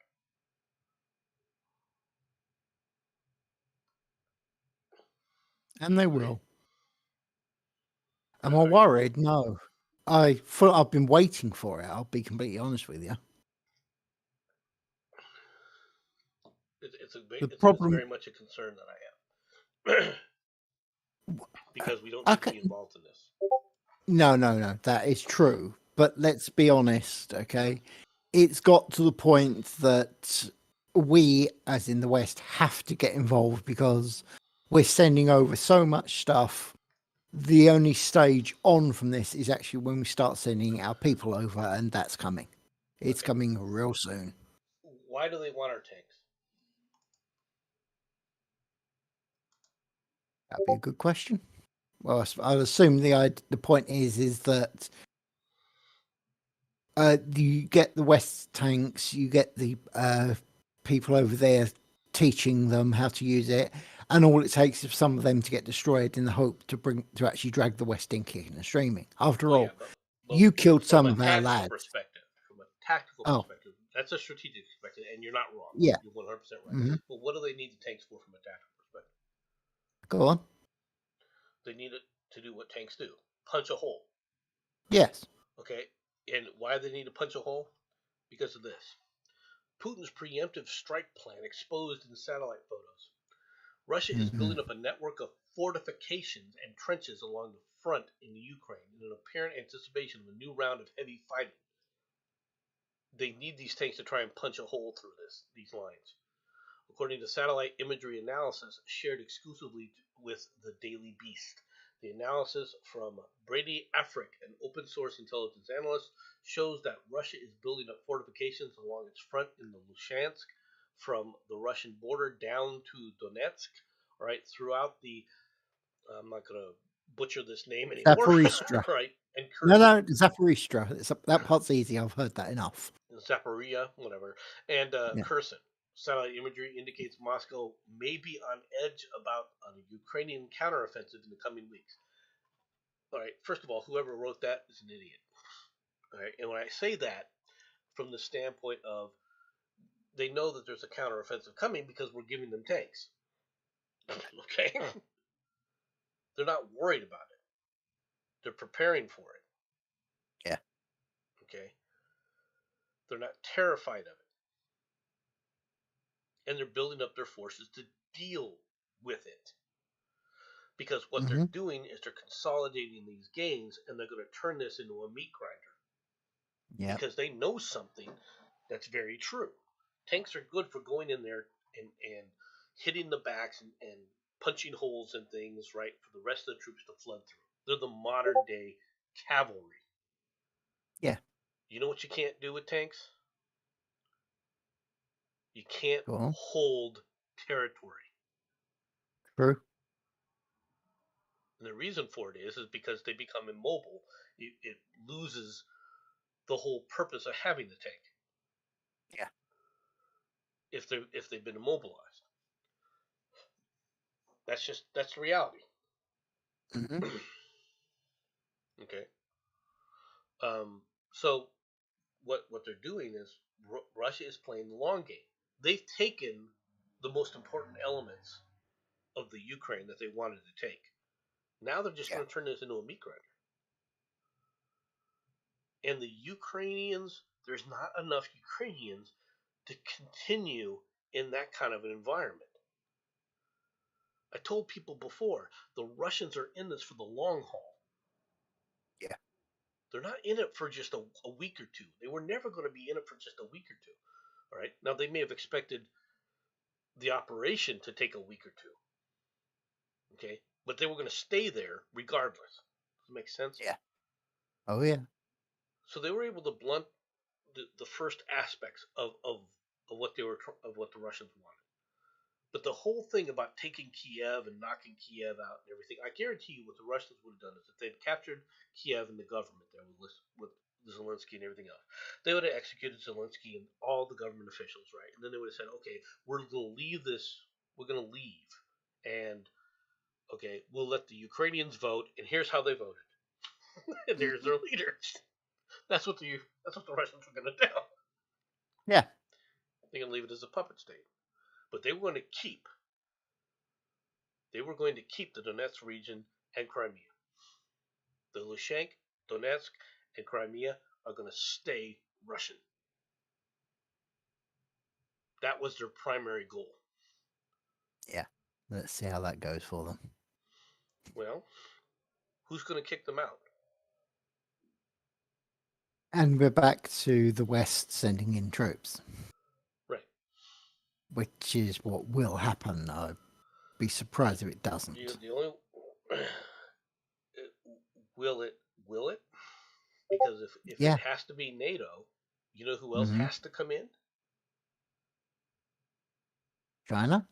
The Turks. Mm. And are the Turks willing to do that, or are they going to abandon NATO? I'm not saying that it's not going to happen. I'm saying that it's the end of NATO if they try it.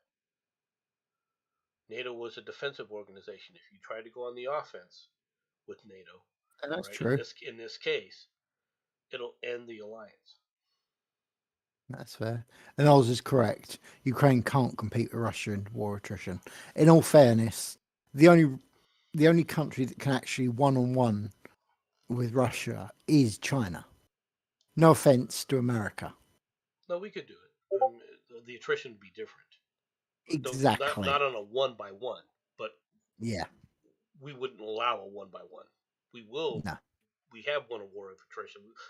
South Korea is free. We won a war of attrition with China over that. Mm. Think about it. Okay. Yes, It really comes but down to it. let's be completely honest, okay? China could have done so much more if it had actually got its arse in gear and done stuff, but it didn't. And we were just playing for time. We could have done a lot more too. Oh no, that's why I'm making it clear. I'm not saying that you guys couldn't. I'm just saying that had it gone that way, that point in life could have got really interesting. Well, I mean, we could have really put it up. To be honest, it would have got interesting more for them than anybody else. The question was always what Russia would do, what the Soviets would do. Yeah. But it was never. We knew we could beat China. Why? Because China has nukes. They had nuclear weapons. Not at that time. They didn't. Number one, and number two is they still couldn't get them anywhere. Yeah. We, on the other hand, did have nuclear weapons, and Proved your capacity to there use were them. people that were willing to use them. Mm-hmm. Specifically MacArthur. Right. Yeah. And if we had used nuclear weapons, the question would have been, okay, did the Soviets use? That was the only question. Yeah. The only reason that China isn't a freaking glowing ash pile right now is because of the Russians, the Soviet Union. That's a reality. Mm-hmm. Pointing it out there. Yeah. Sounds horrible, doesn't it? It's true. Yeah. And to be honest, you know, the Russians wouldn't have had nuclear weapons if it wasn't for the British. Yeah. Also true. Yeah, no, I don't disagree. Russians wouldn't have had the best freaking fighter in the Korean War if it wasn't for the British as well. Thank you very much. You're welcome. Losing a game of pool and handing over a freaking jet engine technology to the Russians. At least we were honourable. We lost and we paid to the bet. See what the problem is. You can say what you want, but the MiG-15, when it showed up on that freaking Korean War, I was like, whoa! Where the hell did this thing come from? It wasn't until we got the F-86 Sabre out there we had something to compete with it. Yeah.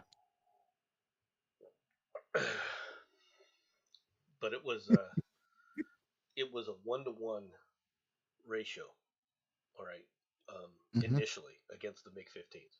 People don't even know that. When the MiG-15 showed up, the Allies were effectively just getting the shit kicked out of them, right? Because even though we had old jets, or the first generation of jets, we hadn't really done several things, right? We had things in the works in the Korean War, but we hadn't really maximized it. The maneuverability of the MiG-15 was phenomenal in comparison to what ours were, right? Yeah. And so we rushed the F-86 Sabres out, and we got the kill ratio back up above like 5-to-1, 10-to-1 against the MiGs. but that had a lot more to do with limitations placed upon the MiG pilots. Does that make sense? Yes. Not the fact that the MiG pilots, the Russians had some awesome MiG pilots, right? Yeah. On an individual, on one-on-one basis, they had some awesome pilots. Okay, they were hindered, however, with their network of command and control. And once you can exploit that, you have advantages. Yes. Okay, I'm not saying that we don't have our own flaws, which can be exploited, and longevity is one of those flaws. Okay. Yeah. The population gets tired of warfare. Yeah. That's how most wars actually get lost. Right. So we just stop fighting them. Mm-hmm. Okay. Now, Americans will stop a war, stop fighting a war another way. We haven't done it yet. Well, let me rephrase that. We haven't done it since World War II. Okay. We will end wars with nukes. Yeah. I say that because we've done it before. Mm-hmm. Oh, it works. And at the end of the day, efficiency is all that matters. Of course, survivability does help, but you know. But generals are not the ones in charge of our wars. Never are. No. That's the thing. That's why I get irritated with some of these guys. And unfortunately, when we've been too peaceful for too long, a lot of the generals aren't generals; they're politicians, in my opinion. Just putting it out there. Mm-hmm. Okay, that's why you end up having to wait for somebody like Petraeus to come in and actually start doing something, because the jackasses that were going there before were too busy freaking thumbs up their asses, worried about where their next rank was coming from and how they were looking on CNN. Yeah. And what they do to Petraeus, Go on. they basically blackballed him because he freaking he was sleeping with the wrong bint. Ah. Putting it out there. Look, it's not like the US government have ever had one of their congressmen sleeping with a Chinese spy. Oh, that's right. Yeah. Whoops. Maybe I should be quiet now. Go on, mate. Female shoplifter battered a store clerk with a pair of Slim Jims. For those who don't know, these are Slim Jims. Step into a Slim Jim from the Macho Man Randy Savage. Yeah, mate. Now this was a Florida woman. Florida woman battered a convenience store clerk with a pair of Slim Jim beef sticks. All right, after being accused of shoplifting, police say. Cops allege that Casey Brazil, all right, 40, Yeah. confronted Monday afternoon by a female victim at the exit doors to the store, which is adjacent to a Citgo gas station. She pushed the victim to get past and then struck the 34-year-old clerk with two Slim Jim beef sticks she was stealing. The clerk was not injured in the Slim Jim attack. You never thought you was going to say that, now did you? The police did not seize the beef sticks as evidence. Mm-hmm. Right? Tasty evidence. She's charged with battery, theft, and resisting a merchant. Brazil is being held in the county jail in lieu of $2,650 bond. Yeah. She's being held for a Slim Jim attack for more money than most people get for freaking domestic violence. Look, okay, when she goes to jail and it's like, oh, what did you do? What do you do? I tried to beat someone to death with a Slim Jim. I slapped him with a Slim Jim. Yes. Beef about the face and neck. I'm She's okay with this. described as a transient in a St. Petersburg residence. Has a lengthy rap sheet, which includes prison stays, convictions for cocaine possession, burglary, trafficking in stolen property, and theft.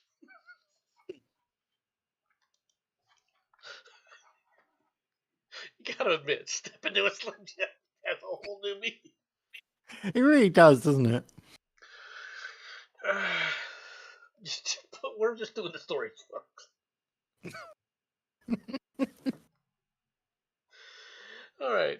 Residents of a Minnesota neighborhood say that they were under constant attack from an increasingly aggressive turkey that took up residence in the area. So, folks, let's He's not watch the joking. turkey here. Now, this woman is, wait, first of all, you can see the turkey. This is obviously a few days before because you don't see any snow. Whereas you're going to see snow here in a little bit in the more recent photos here. Now, don't these things look like vultures, by the way? It's It's the standing fact there with a broom, and that bird's like, "You're mine." She's going to. It's not a cat, lady. no.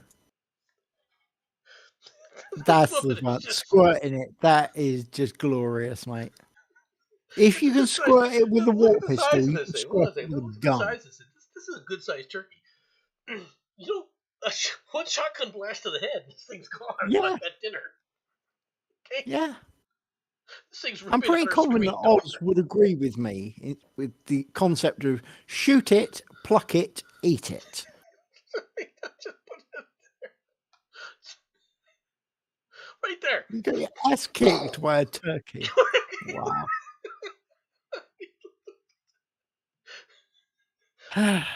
What blast? Uh, I guarantee you, somebody's got a shotgun. yeah. There's somebody in this area that has a shotgun. It's like, it's time for food, folks. Just put it out there. Thanksgiving 2.0. Click. Boom! Yes. Even the old double barrel. Will Oh, hit right yeah. back. You know, hell, I am totally walk up okay to with that thing this. with a 410, right? Which is a very small round, by the way, right? Yeah. I mean, let's break this right down to the barest, okay? She had a broom. A broom handle to the back of the head is going to wreck the day of pretty much most things, especially an overexcited budgie. Whack, spike, cook. Nothing against her, but she sprayed it with a water bottle. Yeah, Sprit. that's just glorious. At this point, I mean, the woman deserves to be terrorized Yeah. by the file. You ain't smart enough to go in there and just go down the street and ask your neighbors for. And if they won't give you a shotgun, they do sell these things at Walmart. Yeah. Just go out there and get a 410. Right, the background check won't be very long. Trust me. Well, then again, Yeah. about her. Maybe she wouldn't be allowed to have one. But just point it out there. Yeah. Final story of the day. Ready? Mm-hmm. This is the animal you wanted for dealing with that turkey. Just saying. Could have borrowed this one from Kansas. Dog shoots and kills owner 32 in freak hunting accident, Kansas authorities say. I'd just like to point out to everyone, no, he did say it correctly. Dog shoots and kills his owner, not the other way around, which you'd have understood. You've expected this. The victim was reportedly sitting in the front passenger seat of his pickup when the dog stepped on a rifle in the back seat on Saturday. Officials in Kansas say that the man died after he was shot by his dog in a freak hunting accident. That isn't a hunting accident. This is a dumbass. Okay? Joseph Smith, 30, of Wichita, was killed Saturday morning when his dog discharged the gun while they were both inside the pickup truck, the Sumner County Sheriff's Office says in a series of press releases obtained by People magazine.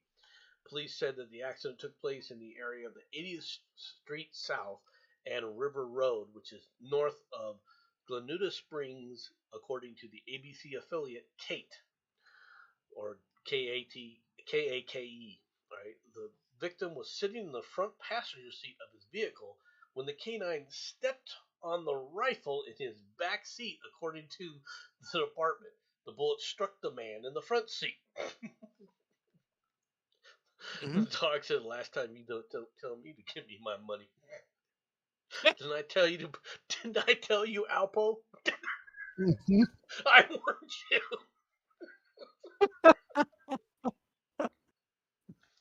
TM from TM. Dog shoots man. You don't see that every day. This is fair. All I can say to that is, who's gonna sit now, bitch? Responding units arrived minutes after the 911 call started CPR. Who called 911? The dog? That's how good that dog was. However, SOs said the victim died of his injuries at the scene of the shooting. Right. There have been 101 unintentional shootings in the United States since the new year began, according to data from the Gun Violence Archive. More than 1,600 unintentional shootings were reported in 2022, per the nonprofit organization's website. So far, more than 2,400 gun deaths have been recorded in the U.S. in 2023. So, of those deaths or shootings, yeah, because there's been 2,400 gun deaths, yeah, there's been 101 unintentional shootings. All the rest of them were deliberate. Yes, that's right. Well, but that doesn't say 101 deaths, so the question is how often are these unintentional shootings? I'd say they're a pretty damn sight, very minority things. Like, then again, don't give your dog guns and you won't have this problem. From Darkstar, what did the dogs own about Hillary Clinton and when did he know it? That's actually a very good question. Okay. First of all, most gun owners, right, and hunters have what are known as gun racks in their car. Yes. Yes. The dog, in order for the guy to get shot with the bullet, the gun cannot have been in a gun rack. No. Okay. Unless the dog. Yeah. Yeah. It's impressive. I told you, Alpo, you bastard. Was the dog chipped by a Neuralink? They're not admitting that, no. Reasonable question, though. Reasonable question. It is. Oh. Like I said at the beginning, serial killer dog. Told you it was that cat. Wouldn't let me take care of the cat, huh? Stop me now.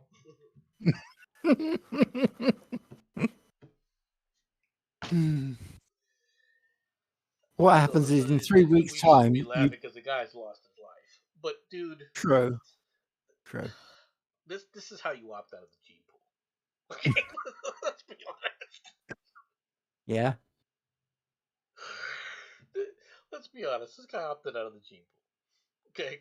One way or another, this guy was going to die of stupidity. There are levels of dumb, and he achieved all of them.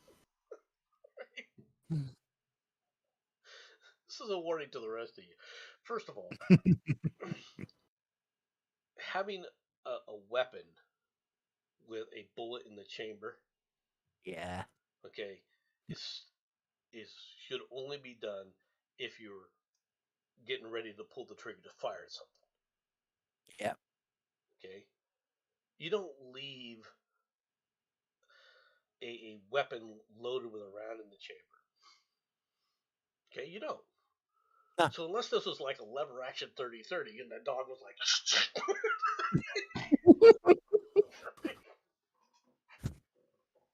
like I said, serial killer dog. He's only got one so far. Did you notice how they didn't say the dog was in custody? Actually, that's actually a very good point. They didn't. And you're saying they only got one. I agree. But it's only 2 more after that to be actually classed as serial killer. So, you know, so just saying got an opportunity. Exactly. 3 weeks down the line, you're doing another story about a dog killing another person, and suddenly you So the dog realize, dials 911. oh my 14 God. more victims. Yeah. So to say in my ass. Hmm.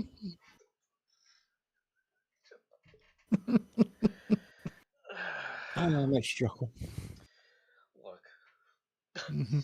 don't do stupid things like leave a gun in your car that's loaded. All right, with a bullet in the chamber. Okay, don't. Especially Ever. not near a dog. Hmm. Right? Whether it's a dog or not.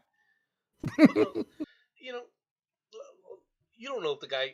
For all I know, from the way this was described, this guy could have killed himself just by stepping on the brake too hard because he almost try and swerve to avoid an accident. He could have died. Right? Yeah. Don't leave weapons ready to fire in a ready to fire state ever. No. Okay. Don't do it. Okay.